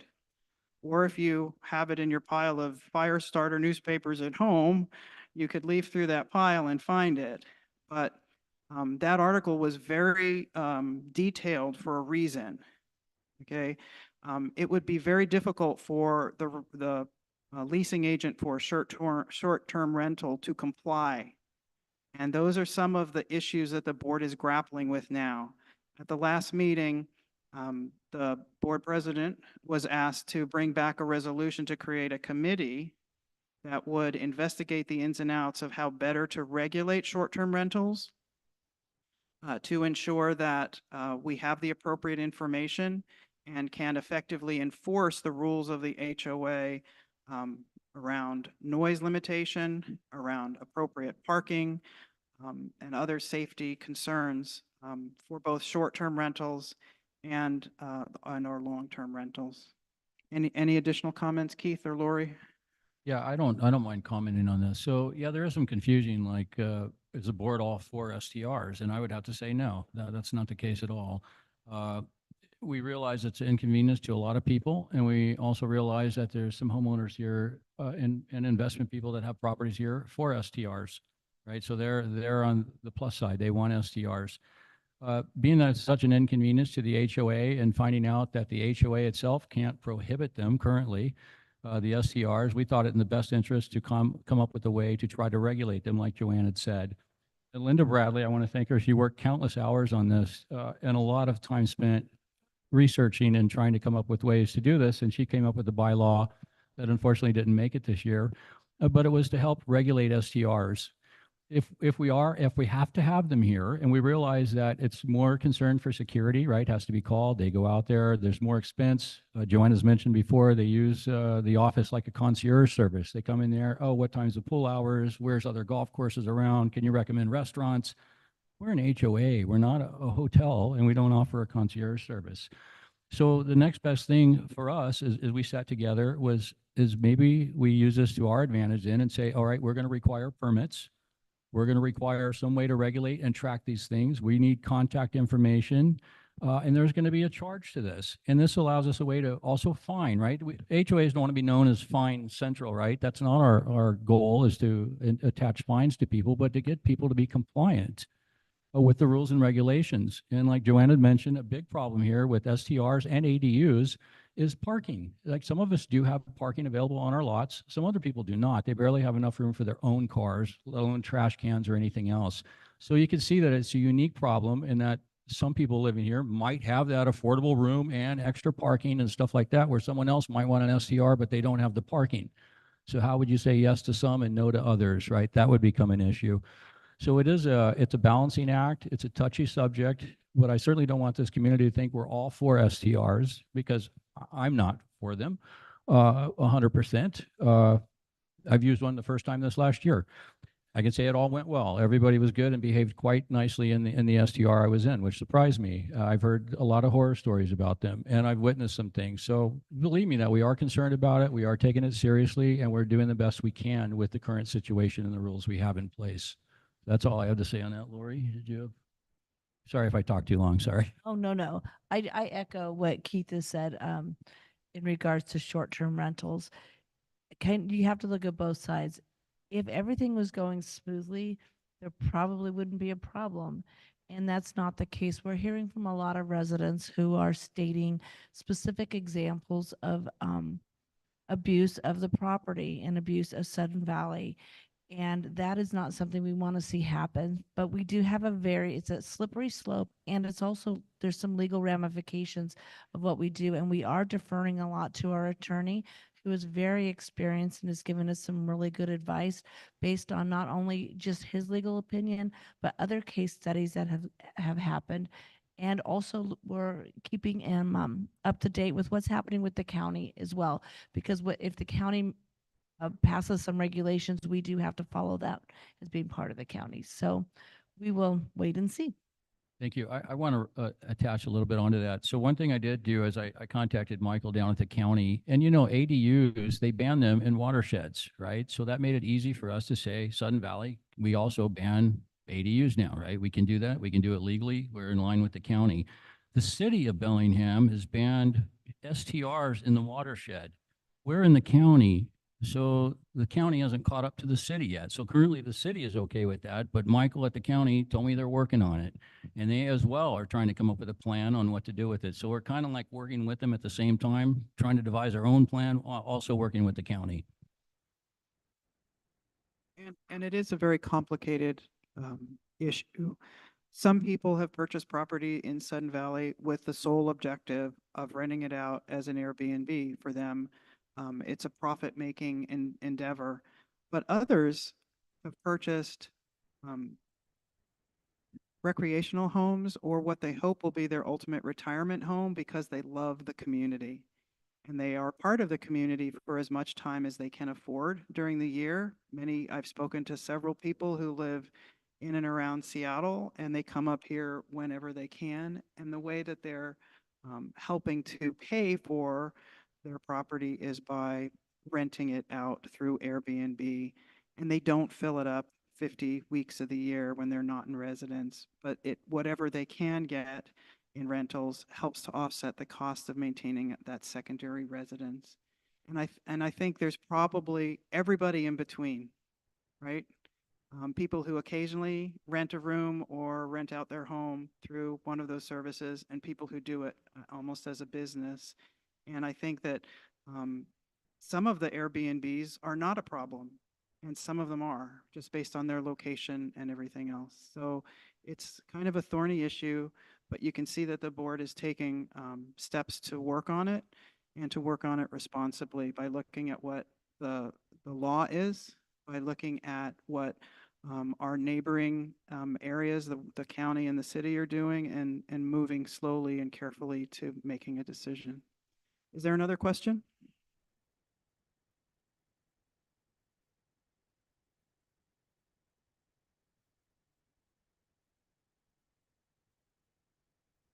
Hi, my name's Tom Henning, live at 27 Parr Lane. You have to get right up to it, Tom. Tom Henning, there we go, 27 Parr Lane. And my question involves our local fire department.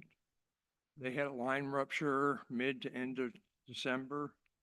Residents of Sun Valley pay approximately $1,100 a year in special assessment to maintain a full-time fire department along with emergency services. They had time to adjust our property tax bill, but they didn't. We're still paying. We paid full price for, I think it's a usable fire department. There's no reason it shouldn't be occupied until they start their construction. You know, administrative staff is in there, so mold is not an issue. And I'm just wondering if the board can help get us our fire department back. Thank you. Thank you, Tom. Wait, one more thing, Keith. Yeah. On July 5th, my neighbor across the street had a fire in her basement. Response time was 22 minutes when it should have been less than 5. Yeah, unfortunately, I do not have a good answer for you on that. The fire department has come back and said they've reevaluated their budget and their timeline on revitalizing the fire department over there, and so they're just decided to move forward with that. But nobody answered any questions about time and response. They just said they are staffed at other stations and expect longer wait times. It's unfortunate. Meantime, we still pay for it. That's So is that going to correct. continue? What's that? That'll continue, that we still get assessed the As far as I know, yes, sir. Oh. Joanne, do you have anything else on that? No, we have a close relationship with Mitchell Knowles in that we're consistently communicating. So if we get an update about a change in the schedule or even a date for when they will reoccupy, we will share that, but no one has committed. So as you are all taxpayers, you can all register your unhappiness with those decisions with the appropriate county representatives, and I would encourage you to do that. Right. Thank you. Thank you. Do we have an online question? No? Okay, so we're back up here. Good afternoon. Hi. My name's Ian Rubenfeld, 14 Maple Court. I do have quite a few questions, but I know my time is limited. I would like to address Deborah. I know it's not appropriate necessarily to call out an audience member, but I believe she called me out for my speech at the last meeting. And I do appreciate your prayers. That's very nice of you. We may not pray the same way, but I appreciate that. And I would just say the way I speak may not be the way that you're accustomed to hearing people speak, but when I'm passionate about something, that's how I talk. So if I offended you, I'm sorry, but I believe what I believe. With that being said, I have quite a few questions about the budget, but I know you only want to answer one at a time. So I'll focus first on the accounting increase. We were told that there's an inflation issue and a salary, cost of living increase issue. But I see a $40,000 increase, and I just have to wonder, and I know you probably can't tell me this, Joel, are you getting a really, really nice raise? You do a great job, but what is that increase for?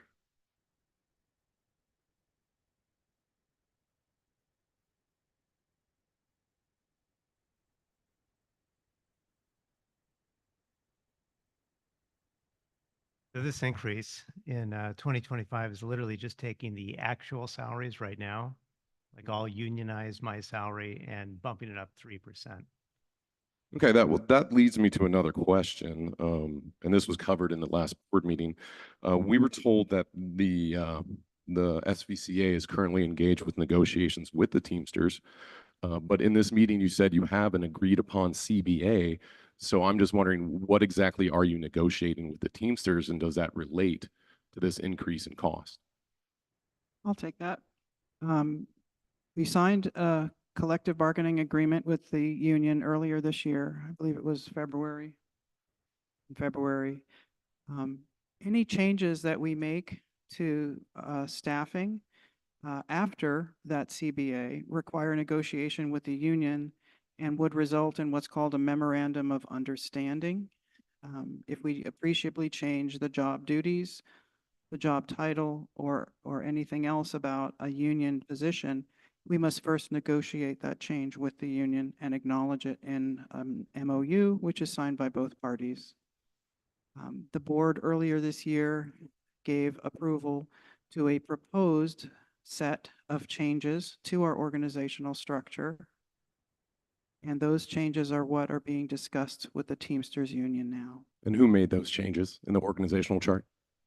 I did, sir. Okay, and are you going to be the GM next year? No, I am not. Okay. So You I have understand now those are board exceeded approved. your tally of questions. Very good. Thank you. Do we have any online?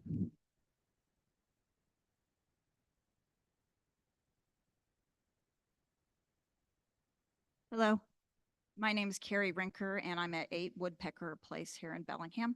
I was also very relieved to see that we had security here today after watching the last meeting. I am an owner that shares my home via an STR platform. I also represent a group of owners who have been closely following the board's discussion of regulating our homes and limiting our property rights. We thank the board for their decision to table the bylaw amendment and create a committee for further study, community outreach, and research. This will help ensure fairness and transparency in the process. In an age of misinformation and distrust, taking the time for informed, intentional, factual exploration of policy options and their limitations under the law to mitigate and manage risk of this association is commendable. On a personal note, my husband and I bought our home here because it is our dream, as Joanne was sharing. We're one of those folks. We have both held down 2 jobs for most of our adult lives and raised kids and worked our tails off to make it happen. It brings me joy to share our home with Sudden Valley's friends, families, and guests. The people who have stayed in our home have been nothing but respectful, and my neighbors aren't bothered. And I know this because I've talked to them and I text with them frequently. What has been most striking and disappointing to me through this conversation is the anger. I've tried to find the merit and well-intended motives, but what I'm seeing is just general distrust and disgust for visitors and animosity towards those of us that do share our homes and enjoy sharing the magic of this community. And I hope you will see that I am not your enemy. I'm not. And neither are my guests. Our guests stay to attend funerals and visit family members going through chemotherapy when gathering with family in a home provides more comfort than a hotel. They gather with family enjoying weddings and graduations and yes, vacations. What a joy that Sudden Valley can be shared in this way. There is no scarcity. There are plenty of magnificent trees for us all to see. And I hope you will honor Whatcom County's policy that allows non-conforming use permits. Such legacy clauses are often a part of restrictions and regulations to limit risk and because it is the right thing to do. Changing the rules on someone after considerable investment isn't fair. I just encourage you to continue to see the good in people, don't contribute to manufactured fear, and concentrate on enforcing the rules you have on the books on everyone in an equal and fair manner. Targeting certain homeowners just because you don't like their decisions is wrong. I would also like to flag an email that I sent this week volunteering to serve on the ad hoc committee. I think it is important to include property owners like me in the conversation that are willing to foster a respectful and helpful dialogue, hopefully. Thank you very much. Yeah, and you did indicate interest in getting on that committee, correct? I saw your email. Thank you very much, and we'll be contacting you. Appreciate it. Thank you. Is there anyone online? No? Okay, next up.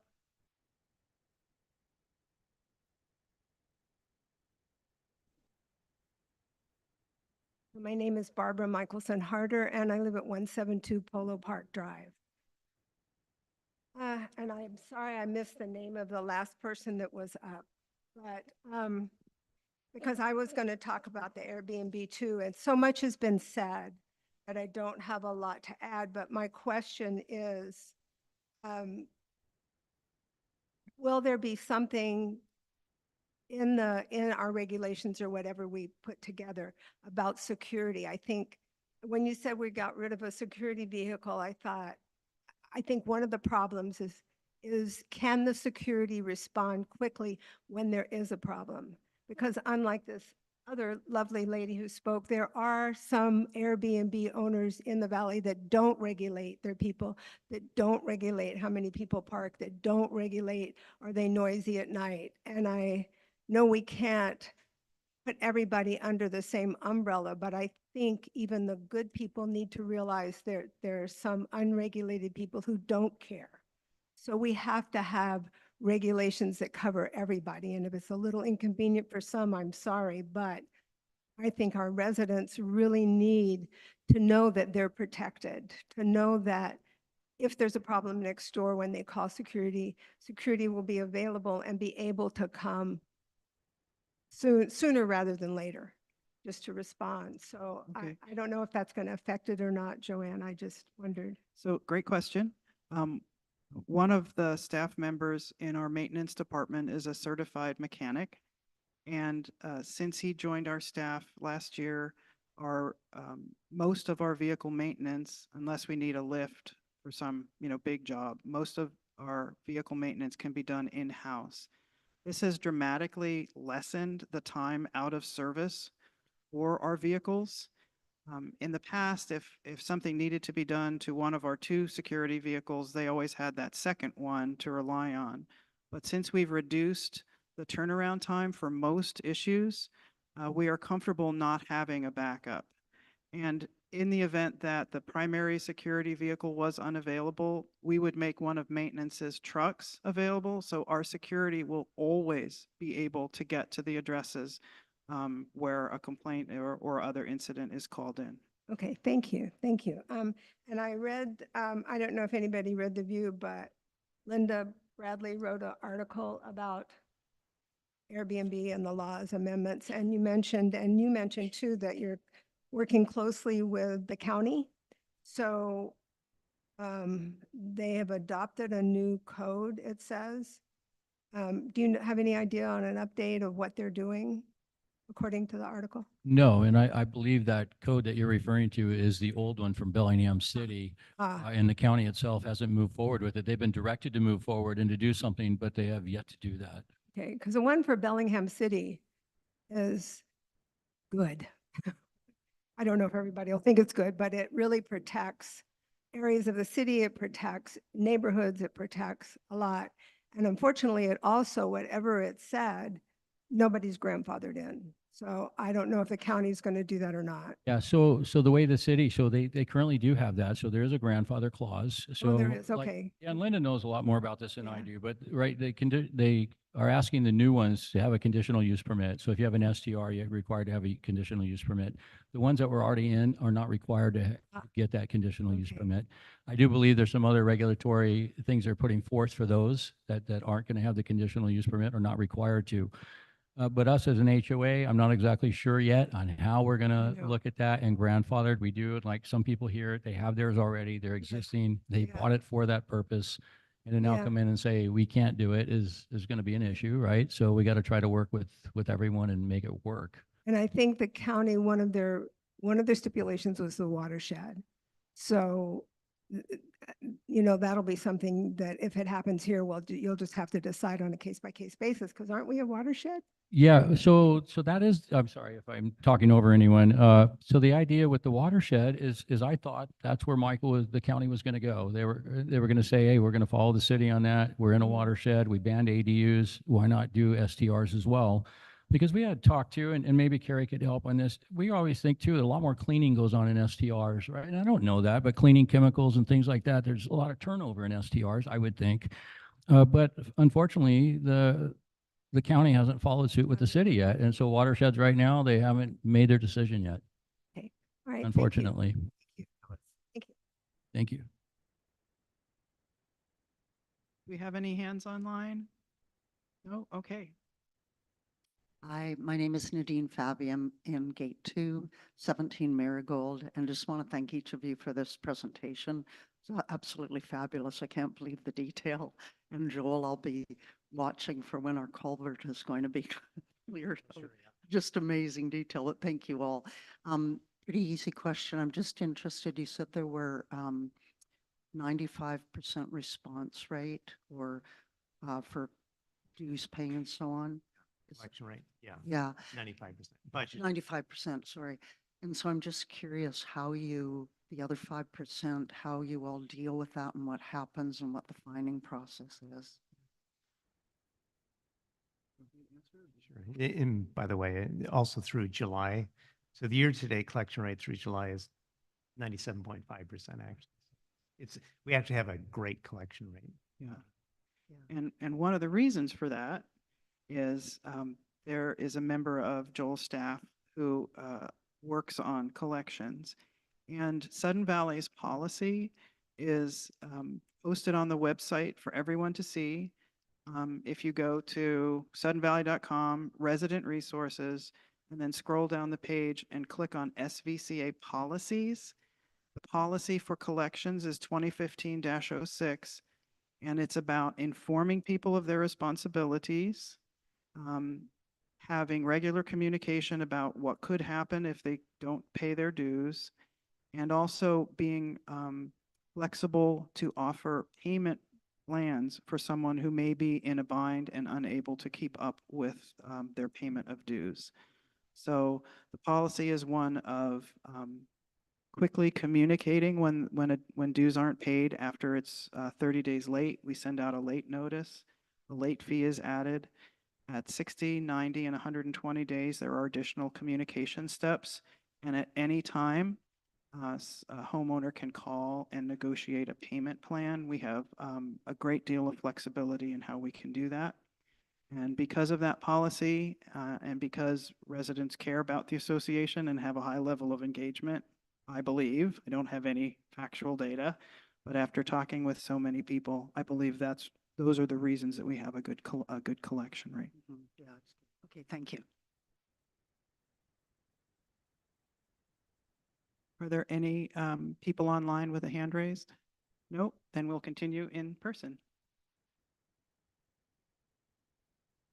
Well, thank you. My name is Eric Fink. I am also at 17 Marigold Drive in Gate 2. And I have one comment I wanted to make. We happen to be on a corner lot, and it turns out that the street sign for the intersection between Marigold and Valley View was on our lot. And I went to the office several days ago to ask them if they could move that sign, and they did. They came out the next day and moved that sign, and they were very thoughtful about how they did it. And so now it's in the easement. We no longer have to trim the rhododendron that blocked the sign. So I just wanted to pass on a thank you to the two gentlemen who did that. They were very thoughtful and considerate. So thank you. The other thing is a question that I have, and it has to do with two lots that are being developed on Valley View Drive, and they just recently removed trees from those lots. We noticed as we walk our dog up that street that there had been several trees marked, large trees marked with like pink tape, I believe. And we assumed that those were the trees that would be taken out. But we noticed that recently we walked that same route, and almost all the trees on those two lots have been removed. So I was curious if you could explain how that marking, how the designation of trees to be removed takes place, and whether they are in compliance with that. Yeah, what street are you talking, referring It's to? on Valley View It Drive. is, so you're talking about 8 and 10. Yeah. Yeah, I so. think that's right next to your. Yeah, so the way this works is that, so the trees that were marked in pink, that were all the pink ones, those were the ones that were on his property originally that he wanted to take down for 8 and 10. There was 2 marked in green. Those 2 green ones were on my property, which I asked him to remove because they're within 5 feet of his new footing going in, right? And then the trees in the front that were marked pink and green, there was one big one with the pink and green. It actually was 3 trees or 2 trees combined together. That one was on Sudden Valley right away. And so that was designated that way. So it was one he wanted to take out. One, Mike Brock, our maintenance manager, suggested it also be removed. And that's why that was marked that way, just to designate the difference for the arborist to look at them differently. Because I asked for the arborist to come out and look at my trees. So if he could tell me they could be saved, with him building those houses would be great. But if they needed to come out, I wanted to hear an arborist tell me that so I didn't have to pay for it down the road. And so the arborist came back and said there was a 60% chance the trees would not survive after 5 years. So that's one of the common problems we have is with builders building on, which is I appreciate Joanne and Daniel stepping forth and upping the fines and these things, is builders come in and build, right, which is great for them. They don't necessarily leave everything in a fantastic manner for the people that buying the house or the neighbors that are there. And so we're trying to get attention. And so by doing that, raising fees, raising fines, is to try to get their attention to leave the place as a community. It's a community they come in, they should leave here respectfully. And that's what we're trying to change. But they didn't take down any more trees than what were ribboned. I watched them closely because I was curious myself. But yes, it does look like a lot. In fact, I told my wife, this is exactly what some people say when like they clear cut a lot. He didn't in fact clear cut the lot, but the trees unfortunately were, most of them, the group of them were where his house needs to go, like the only place on the lot for the house. So that's why the majority of the trees come out and you end up with a few on the remaining perimeter. Okay. Okay. So they were in compliance with the. They were, yes. All right. Thank you. Thank you. Keith was able to respond for those specific properties, but in general, there's a site plan for tree removal where the trees are actually indicated. And so when someone submits to the Architectural Control Committee for approval, they show the trees and they show how big the canopy is. And that's also a requirement of the county. Yeah. And we don't supervise when they're there lot clearing. Obviously, we don't have enough staff to do that, but we do an inspection afterwards. And if someone has damaged a tree that was not slated for removal, or if they have removed more trees than they had permission to, we find that at the final inspection, and there are significant fines now in excess of $5,000 a tree. Yes. So there's a lot of teeth in that now, and we do inspect at the end. And we've had a meeting with builders, and we've communicated with builders through email and through the regular mail to alert them to these changes in the fines and to go over the rules and regulations with them so that they're very aware of what they're risking by not sticking to the letter of the law. Thank you very much. Yeah, thank you.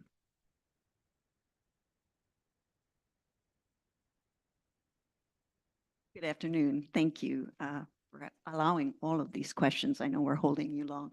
My name is Deb Wiebe, and I live in Gate 9. My address is 3 Creekside Lane. And I have many questions because I don't understand budgets, but you folks did an incredible job and a very hard and complicated job. And so I want to thank you, want to compliment you on that. And for taking all of our questions. I'm going to couch a question in some comments, so I hope you can be patient with me. First of all, I don't understand all of the budgets. I have lots of questions on that. I'm going to bypass those and go to a concern that I have. You know, $10 increasing on our HOA fees it doesn't seem tremendous when I look at a budget that, and we all know that we're overgoing, you know, everything's going up. I just retired and I've made my budget. And if things go up too much, I know I'm out of here. I have to be. But that's neither here nor there. What I'm here for is to say, I would really, really like to encourage the board, encourage Sudden Valley, as Deborah said earlier, to build on community, to really build on community. And when I look at that in relationship to the budget, What I'm going to do is make a recommendation or make an ask that takes minuscule, but I think can have a tremendous effect on community building. And that's when I look at, I have been exposed, I've lived out here only for 7 years, but I've had a number of people due to my age and due to some of my engagements with organizations say, you know what, we don't have an adult community center anymore. You know, I absolutely love the library. I am right there. I support the library 100 and 250%. I love golfing. I don't golf, but I love walking and driving along the golf course and seeing the beautiful golf course. I don't sail or have a boat, but I love the feeling of the marina. So I love it all. But I think there are small things that we as a community can do to really build. And this is where my concern is. A senior center, just a place.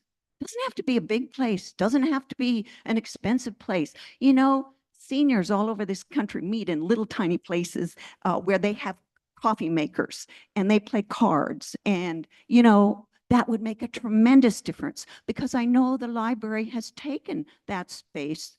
The library contributes significantly to this community. And so I don't want to usurp it, but I would like to see an opening of some space, even if it's down in the front room of the community center, the rec center, where there were tables and a little tiny restaurant. If they could put their coffee pot in the cafe there, run their coffee and have some tables for playing cards and games and whatever. You know, so I really would promote that. I think that would really help our community, bring us together, give us an opportunity to talk to each other. The other thing I had a question about, but it's also a recommendation, is Joanne had mentioned that, you know, these things like vendor fees and, you know, all these little things, meeting room fees and things don't bring in a lot of money, but it helps. Yeah, it does help. And I can appreciate that. But you know what? I'm wondering if the help balances out with what could be done to really increase the feeling of community by inviting vendors in free to the Sudden Valley, you know, fair and encourage them to community build. There's all kinds of ideas that we have about how community can be built for free during these events. To encourage people to use meeting rooms for free instead of charging them for a meeting. Now, there may be things like if somebody's earning money through a class or something that, yeah, it's really, you know, to ask them for something seems appropriate. But to leave a small space somewhere, multiple maybe small spaces somewhere for community members to meet for various things, meetings, senior center, you know, whatever. So those are my recommendations. Those are my I just the place that I could try to find it. I'm probably overrunning, am I? Okay. I mean, I love the golf courses I mentioned, but $1.5 million or something like that. I mean, these little things would take this. The marina, they'd take this. We are running over 1.7 million annually this year. And we need to set aside 900,000 of that to give a buffer. I understand that, but that's still a lot of money left over for something that would cost maybe this much. Thank you all. Thank you all very much. So I would like everyone to know that if you organize a club and work to have that be recognized as a Sudden Valley Club, which means you don't charge anything for membership and you don't exclude anyone within the community that might want to be a part of that club, then you can meet for free here in the recreational center. There is no charge for a meeting space. A senior center is, it's not. It is very different, Yeah, I know. it's very different. But if you, yeah. to anyone out there. But that's good news to know. Right. Thank you, like, Joanne. you know, Thank you. if you have a knitting circle or kind of hung up on knitting today, I guess, or you want to play games or any of those things, if you want to do it on a regular basis, just make yourself a club. Let anybody who wants to participate and you have a free meeting space. We have someone online, so we'll go to online and then you're next up, Elizabeth.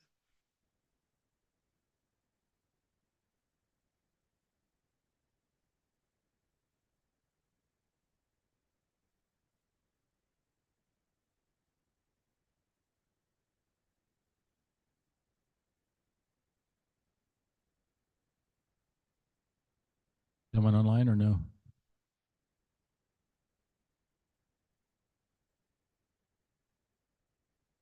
Okay, well, Elizabeth, you're up. Elizabeth Huthert. I live at 8 Westbrook Court. I have been up here many, many times over the 24 years I've lived here. And my concern is the lack of service to seniors in Sudden Valley. When we lost the adult center, that was closed down so many different organizations and places for seniors to hang out. And at the time, it was promised that they would get an adult center back, but it hasn't happened so far. In fact, the door downstairs to the rec center is still not even handicapped usable. If you're in a wheelchair or with a walker, you're not going to be able to get through that door. The furniture down there is not real suited to seniors. And so many seniors who benefit from a place they can go, a place they can have social interaction, is so needed. Just having a meeting in one of the little things is not what's needed for seniors. They need a place they can go whenever they want to, if they're depressed or, just looking for some company, if they want to go play cards, if they want to watch Golden Girls on the TV. We need a permanent place for seniors. And seniors are not going to be able to pay for that place, but they pay dues. And they should be getting some return for those dues. Now, there would be no problem staffing a place, a senior center. I can get you a zillion volunteers who will come and just sit around, and somebody has a heart attack, they'll call 911 or whatever's needed. We can provide the people, we can provide furniture. All we need is a building or some kind of place. And I think it's time we do that. Thank you. Thanks, Elizabeth. Okay, we have an online commenter. Maybe?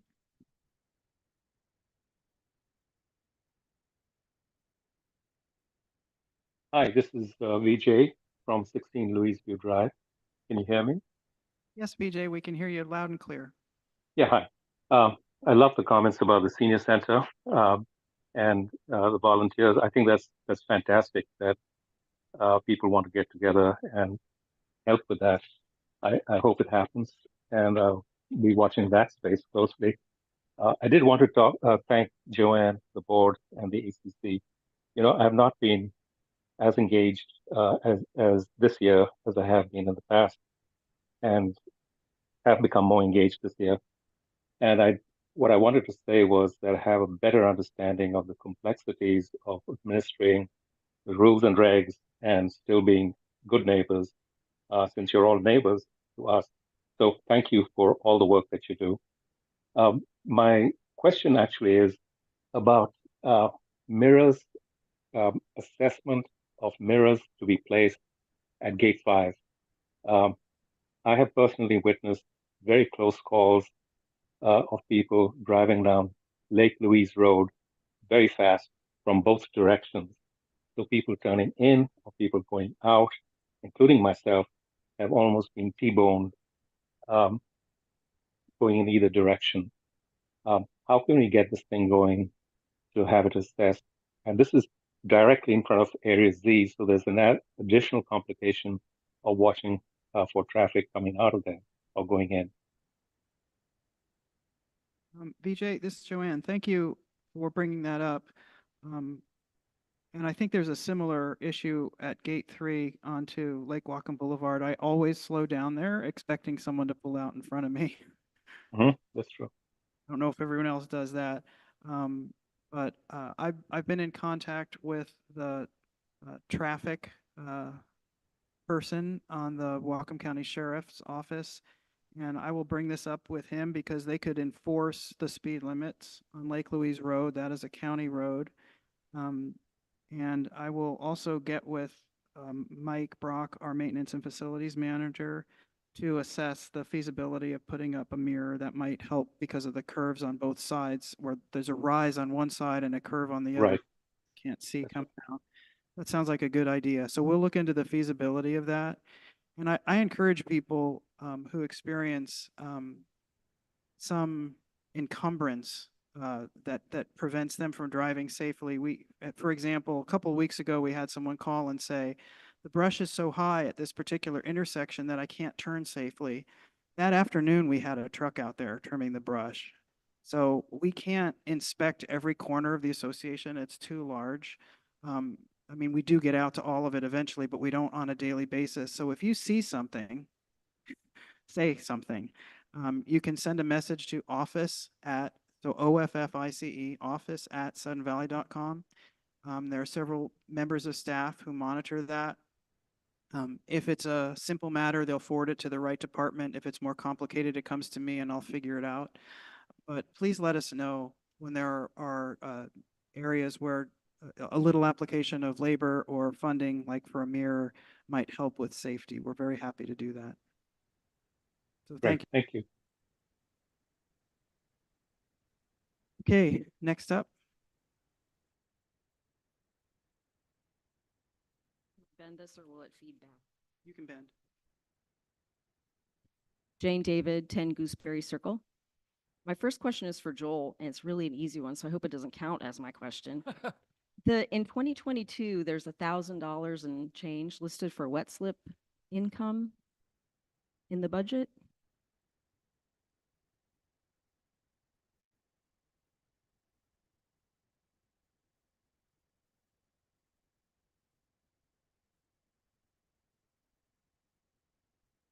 The budget? You mean in the actuals? In the place where it shows how much we brought in wet slip income in 2022, from what I saw, it said like $1,052 or something like that. Yes, That's supposed to be in the actuals. 11,000 or? Yeah. I think it was that way last year too, so that's kind of a pretty big thing. Maybe it's not an easy question. Maybe it's not. Well, and this, quite frankly, could also be just a matter of there were so many wet dry combos that year as well. But if you look at the numbers for the other two, Because I see the like the wet dry combos is larger, you know, than the other previous years as well. enough to make a difference, Well, to make that difference? so like instead of someone just getting a wet slip and that's it, they got a wet dry combo. No, I understand what that is, but do the numbers in 2022 reflect enough of a difference in wet slip combo to account for that? I mean, because the difference is over 20-some $1,000. It's like close to $23,000 for a wet dry combo between 2021 and 2022. Okay, so that's probably the explanation then. Okay. The rest of my comment is based on what I believe you're saying is that we do not have a wet slip a dry slip waiting list anymore, except for people who don't want to park in the puddle. Is that right? We've called everyone through the list and we've called other people that we're aware of that have a boat and might be looking for a slip, and we have 4 remaining. Have you put that out publicly? I haven't seen that in any announcements with email and part of this is there are people who are parking their boats on their lots who could be getting $100, $200, $300 fines, but they should be encouraged to be parking in the dry slip. Yes, they have all been informed. And are they getting fined for that? Why would they risk $100, $200, $300 fines rather than paying $550 for a dry slip? That's a very good question. Yeah. I don't know why they would. That they are getting fined for those situations? Let me explain how fines work. When we are informed that, that there's a violation, either by security seeing it or someone reporting it, what we do first is to verify that there is a violation. And sometimes that's as simple as sending security out to take pictures and make a report. Or if it's a more complicated issue, we have different members of staff that might go out and take a look. When a violation is detected and documented, I then send a letter to the homeowner and let them know that there's a violation and ask them to correct it. If they do not correct it, or if they don't call to discuss a plan for correcting it, that first letter lets them know that they might be fined and what the fine would be. We then follow up at an appropriate interval, and we do issue fines if someone has not corrected the problem within the time that is given to them, or if they haven't discussed with us a plan and a timeline for correcting the infraction. This year, when we got through the entire dry slip waiting list, I put together a list of people who had in the past been notified of a violation, and they have been informed regarding the availability of the slips. One suggestion that I might make is that we start the renewal process earlier. I know that was hindered this year because the fines or the fee schedule was delayed, but many people have already made arrangements by April or May. And that I'm not sure that the lag in the renewals or the wet slips is due necessarily to the price increase.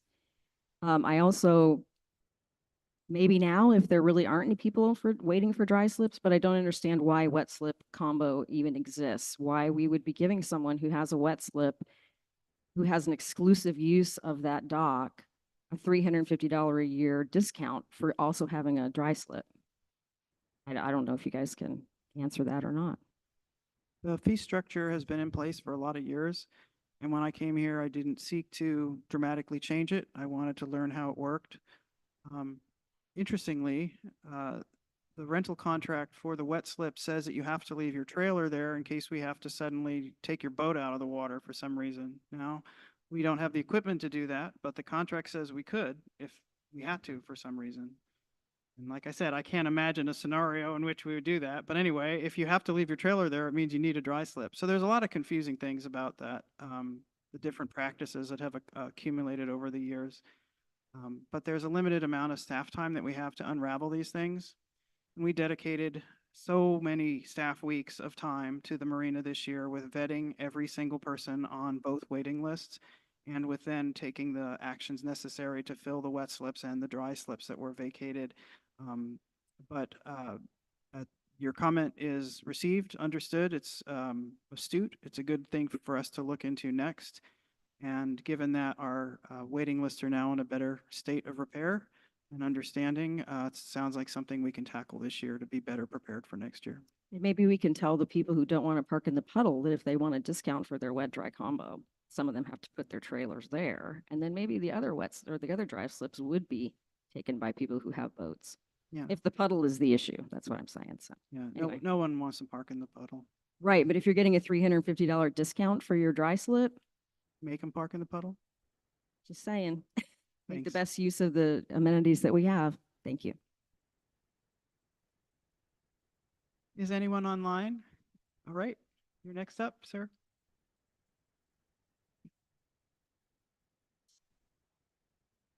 Good afternoon. This has been one of the best meetings in the 6 years I lived in Sudden Valley. I'm sorry, I just wanted to compliment y'all that this has been a great meeting. Probably one of the best ones I've been to in the 6 years, almost 7 years I've lived here. But what I want to talk to you about today is you had a speaker come up earlier, Tom, that spoke about the fire station. I too am very concerned about it. It's been 9-10 months now, and Chief Nosey is great, and his hands are tied by a board who probably has their hands tied with an insurance company. But none of that matters if today somebody had an issue right here in this room. Because I can tell you through experience that they're not always in their station. Right now, they're housed at Geneva. Geneva generates half of the calls, emergency calls, that we do here in Sudden Valley. I'm not concerned so much about the fire. I'm concerned about earthquakes, but I am most concerned about medicals because time is of the essence. Their average response time in 2023, which is the latest annual report they put out, the response time was 6 minutes and 49 seconds. I can guarantee you that it is 10 or more now from Geneva. So I think it needs to be looked at, and I do believe they should generate some kind of information as to when they're going to be housed at our station. Because for years, all the time I've been here at least, this station generates the most calls. All the other stations, some of them are not even staffed, and others are a combination, or are volunteer, or a combination of paid and volunteer. I really think that if something happened today, I don't know where they would be coming. Chief's off for the weekend, the battalion, all the administration's gone. So where does that leave you? Hopefully they're at Geneva, but I'm real concerned about it. I had a situation where the station was browned out. This was prior to Chief Knowlesy being here. I called. I had a breathing emergency. My wife had a breathing emergency, and I called. And what I got was an aid unit in an engine company out of downtown Bellingham that took approximately 19 minutes to get to me, and they didn't know where I lived. And I ran outside and waved them down. And they admitted that they were lost. They didn't know. So it's nice to talk to Chief Knowlesy. It would be great to go to their meetings, their board meetings. Anybody in here know the name of our representative? I can't even remember his name right now. We have a Sudden Valley Fire Board member, but I can't for the life of you tell you what his name is. It was right here. And I haven't heard boo out of him forever. Anyway, I just want to say that I think it needs to be looked at. I think we need to get some concrete timelines. There's no reason other than cost that I can think of that they couldn't sit a manufactured home in front of the station for living accommodations and run as they should. So that's my 2 cents. I'm not complaining. I understand politics, but I really think we need to take a harder stance on when our station is going to be back. Thank you. Thank you. Thank you, sir. We do have 2 hands raised from people who have already asked questions. Are people allowed to speak again? Yes, now we're all the way through the first time. So yes, online person, and then we'll get to in person. It looks like we have a comment made by someone who typed it in. Another dangerous intersection is Lake Louise Road stop sign at Lake Whatcom Boulevard coming from Alger. They suggest it should have a lower speed limit coming into Sudden Valley on Lake Whatcom. Thank you. I just want to see how much time do I have on this follow-up. Well, if you're making a comment, you have 3 minutes. If you're a question, you get 1 question and 1 follow-up. Okay, thank you. I wanted to continue on my line of questioning about the organizational chart and why that's causing salaries to rise. So do we have that organizational chart within the budget documents that the membership can view? No, because it's not final. Okay. Can you further expound upon why that reorganization increases salaries the way it does? There were 4 positions of, that were changed in the reorganization. One of those 4 positions was an added position, and it was a management position. So that does add cost. However, that position is not in the budget and will not be filled if we don't get approval for funding. So that's out there still for the board to determine. So that's one. Okay. There are 3 other positions that were affected by the change. 2 of those changes would not result in any effect on the budget. They were a redefinition of duties only, so the title was changed and the job duties were changed, but the salary was the same. The 3rd position was also a redefinition of a current position, and that would entail a small hourly increase, which isn't explicitly handled in the budget, but would be covered within the normal parameters for variation in the budget, which means that nothing ever comes out perfectly, and we do save money on salaries when a position isn't filled for the entire year. And historically, we've never been at 100% employment for the whole year. So that was a modest change in salary. But you are creating another position, is that correct? Proposing to, it hasn't been discussed to a final agreement with the union, and the board has not approved funding for it. So back to a previous question, is that what this negotiation with the union is about? You're trying to change their positions or get rid of positions? I'm trying to just figure it out. We're not getting rid of anyone. Okay. We're redefining 3 of the positions to have slightly different roles within the organization. So it's a streamlining of the organization. Yet creating new positions that are, whether or not they're needed, that's up for debate? No, it's not really up for debate, sir. They're currently doing mostly the new duties, primarily, and we were trying to recognize that and further and make the organization more efficient. Okay, I understand. I'm asking about the new position that you've created. You're saying it's not filled, but that it's necessary. Yes, I believe it to be necessary. Okay, what is that new position? It was a proposed accounting manager position. Do we not have an accounting manager? Is Joel not he's our finance director, and I believe, don't we employ other CPAs?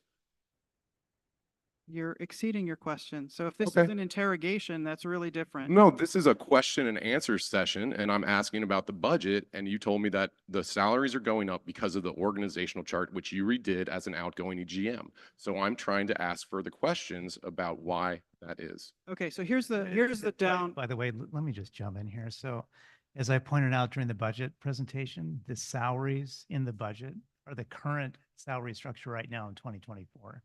No change whatsoever, just the current staff, that's it.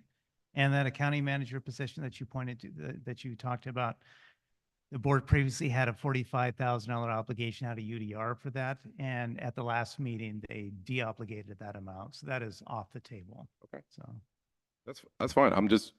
If you have a problem with the questions I'm asking, I feel like they're totally appropriate. So I apologize if I press, but that's my nature. You're out of band because you're not following the rules.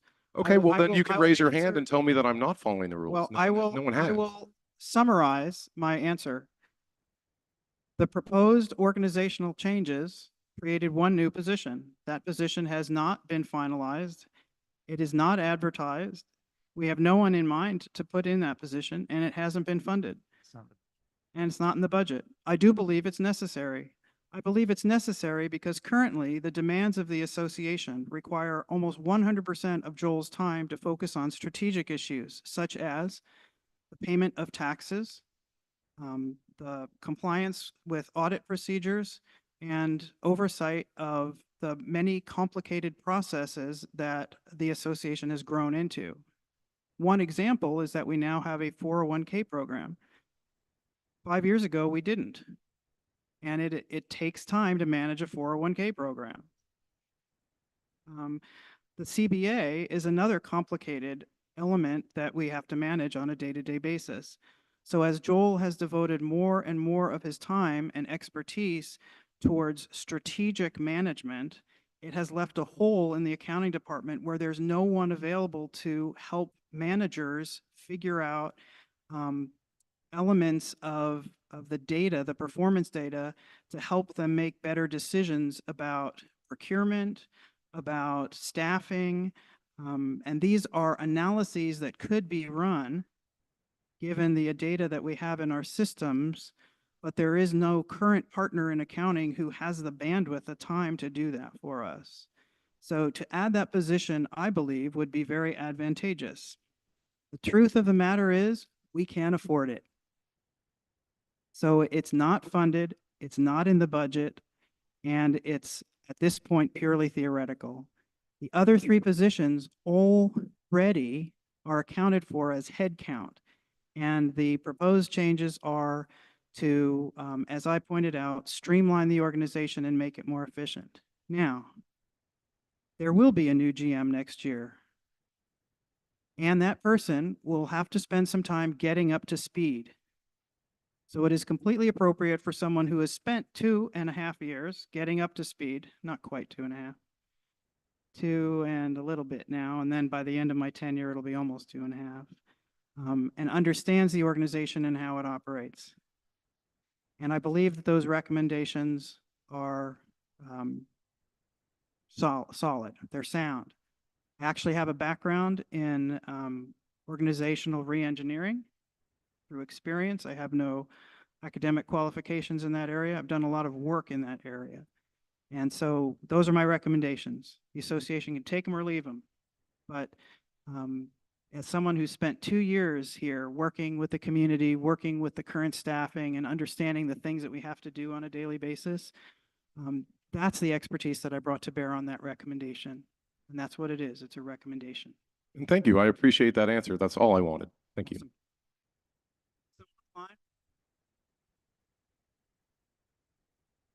We have a typed question. There's 2 questions, so I'll ask you all to answer. First one is, how do we report when an Airbnb is not following the rules? And the second question is the board enforcing the existing permitting and documentation requirements for rentals? So great questions. If anyone in the community observes a violation, they can report it. If it's an immediate thing, requires an immediate response, they can and should report it by calling security. If you call security, they will immediately go there and they will document if there's a violation happening. They can also take steps to address whatever is happening. Our security force is what's called observe and report. So they're not going to jump out of the truck and wrestle, someone down to the ground. That's not observing and reporting. That's taking an active role. But they will go to where an incident is occurring and they will help to make sure that the appropriate emergency services are called, know where to respond to, meet them at the entry gate, and get them to the place where they need to be. Security functions in that way, as sort of a guide for the emergency services, and they will call those folks if it's indicated. If it's not, if it's like a noise violation, they will enter the property and walk onto the property, knock on the door, and ask people to turn the music down or to be mindful that it's your party can be heard across the street. Please turn it down.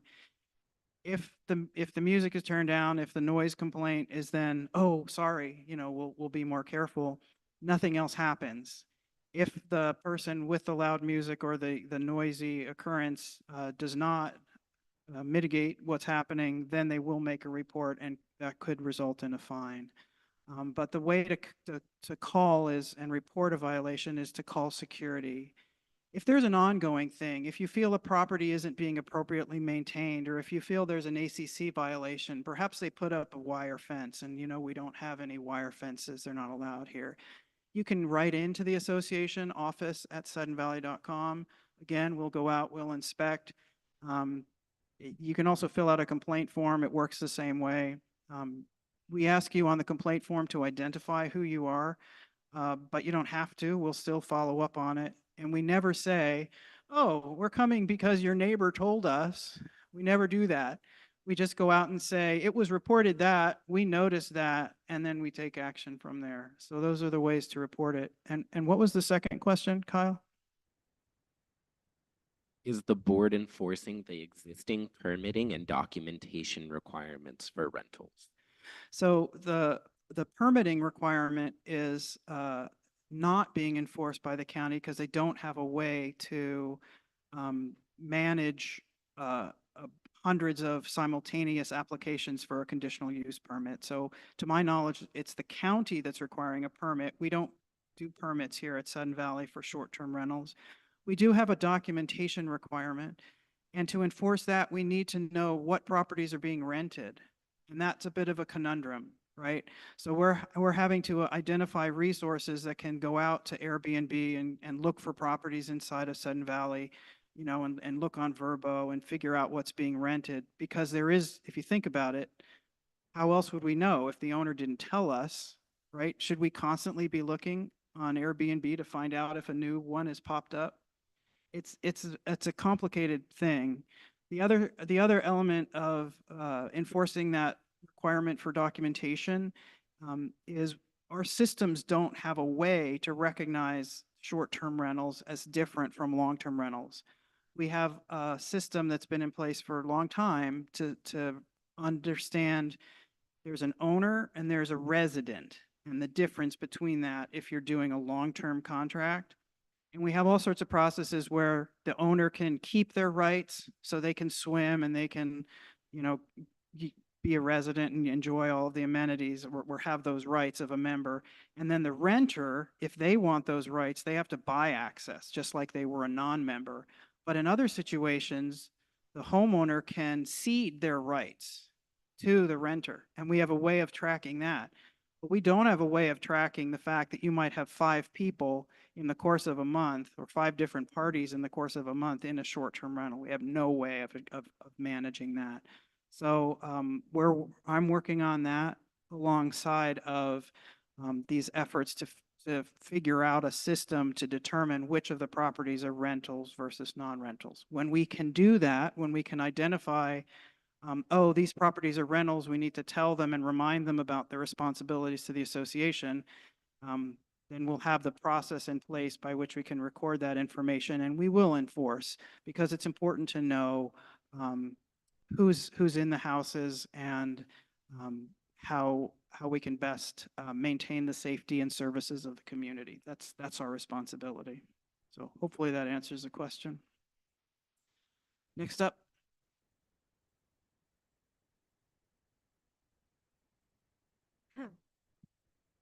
Barbara Michelson Harder, 172 Polo Park Drive.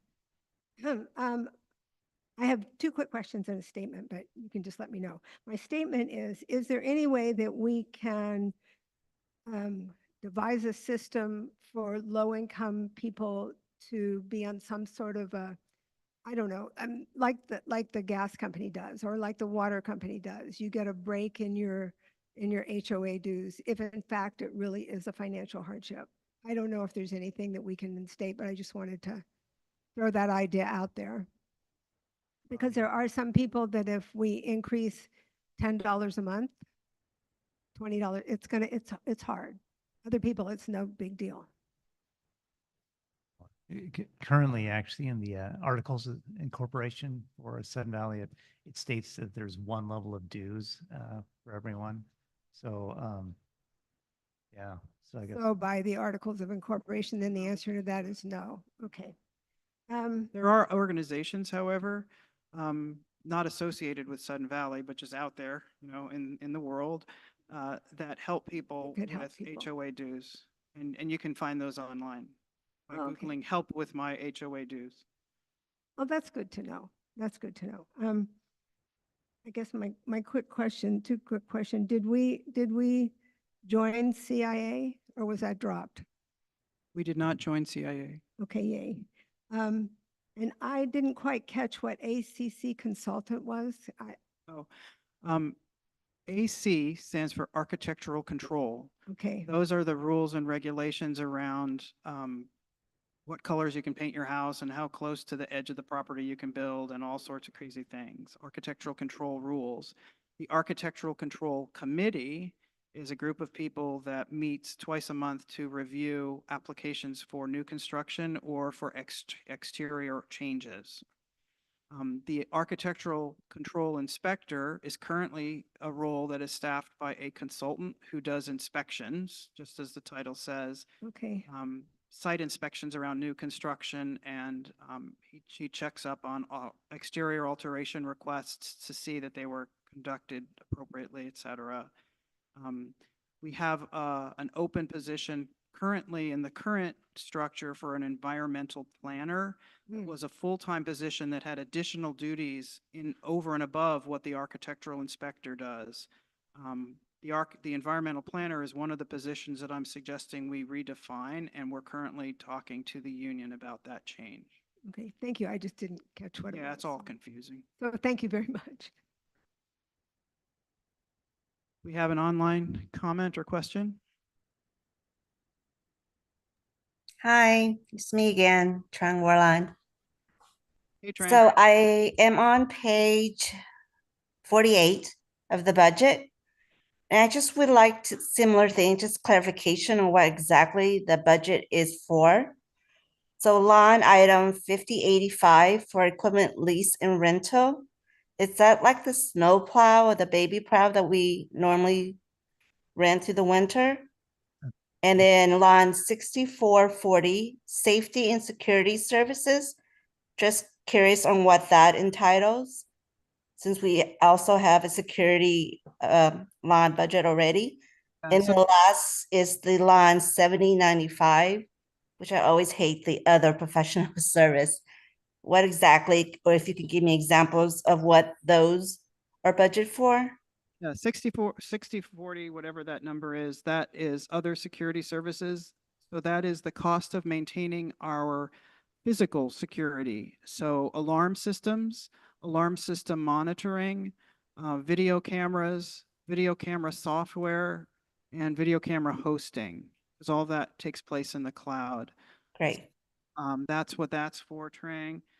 Other professional services, we contract out for maintenance services that can be performed more efficiently and to a higher standard by people with appropriate equipment.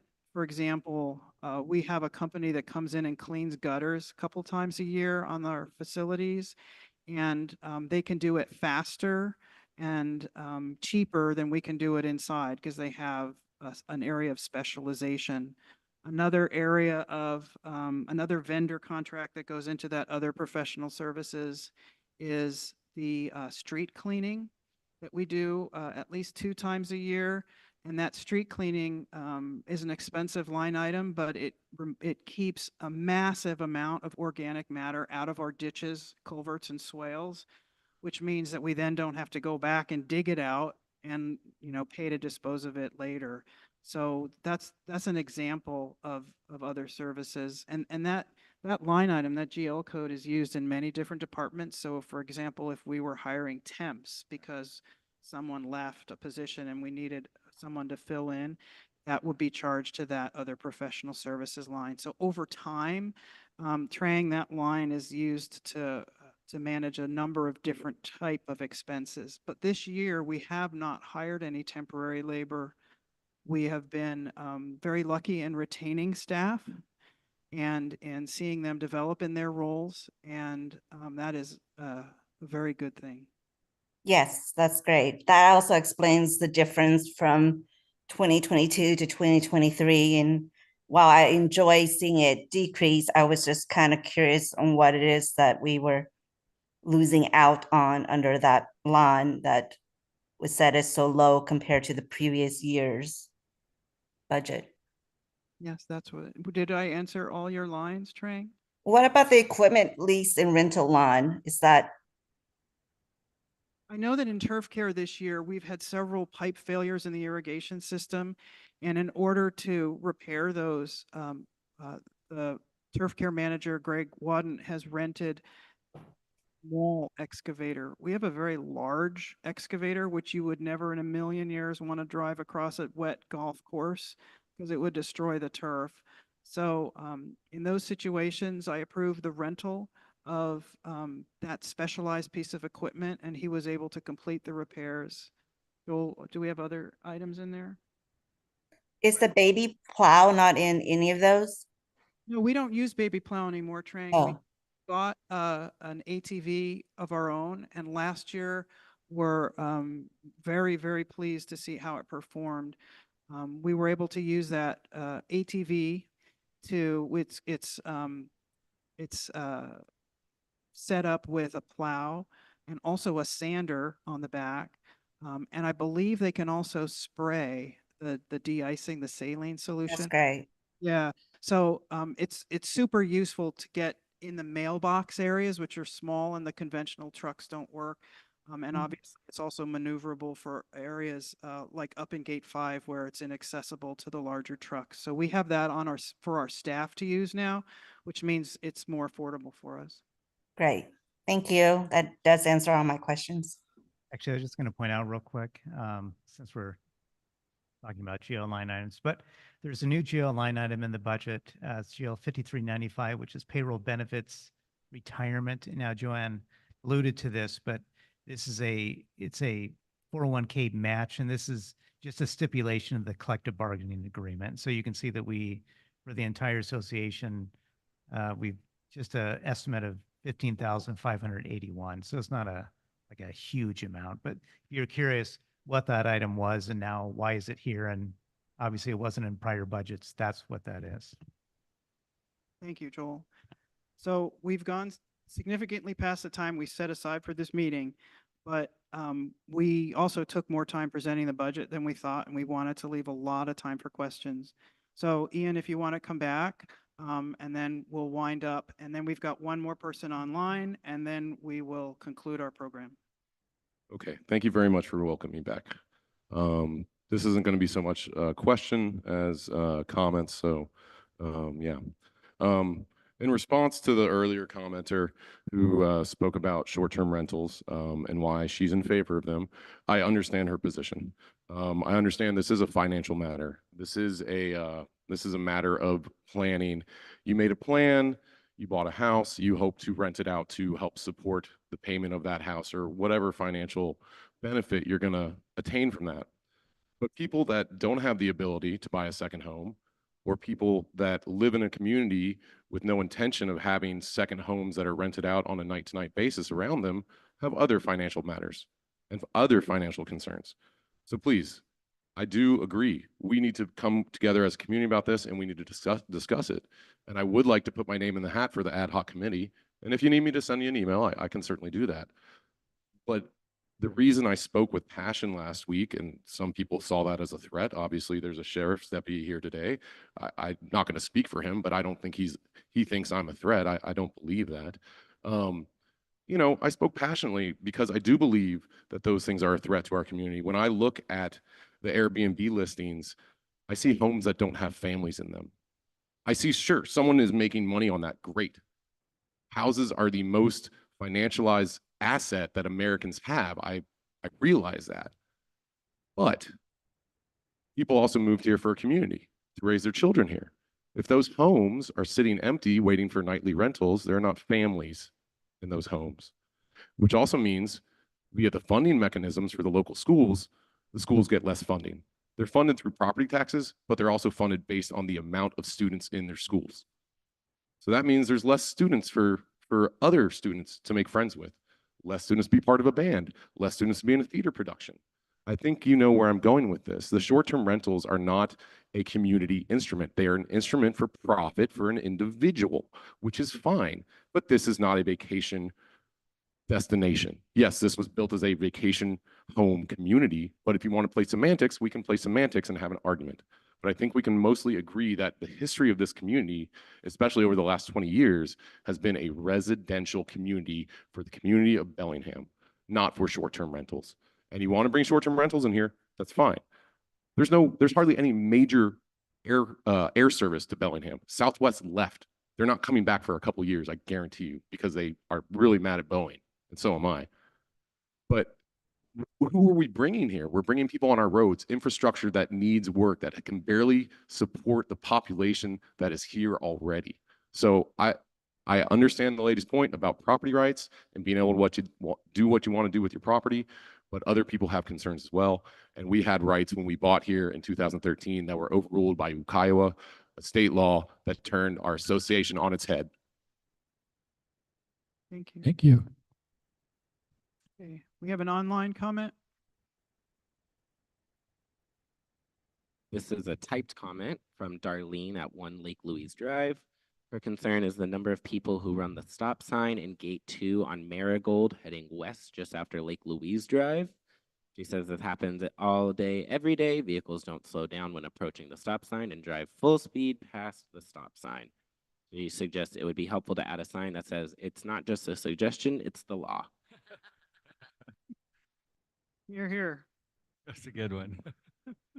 Well, I know Keith will have some closing remarks. Before he has those, I'd like to thank everyone for coming out. It's always a pleasure to see the folks in person that I correspond with over email and talk with on the phone.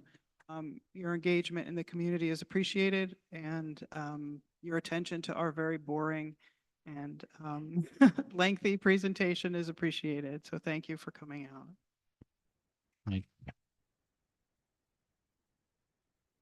All right, before we leave, I got one question for everybody. How much did the dues go up?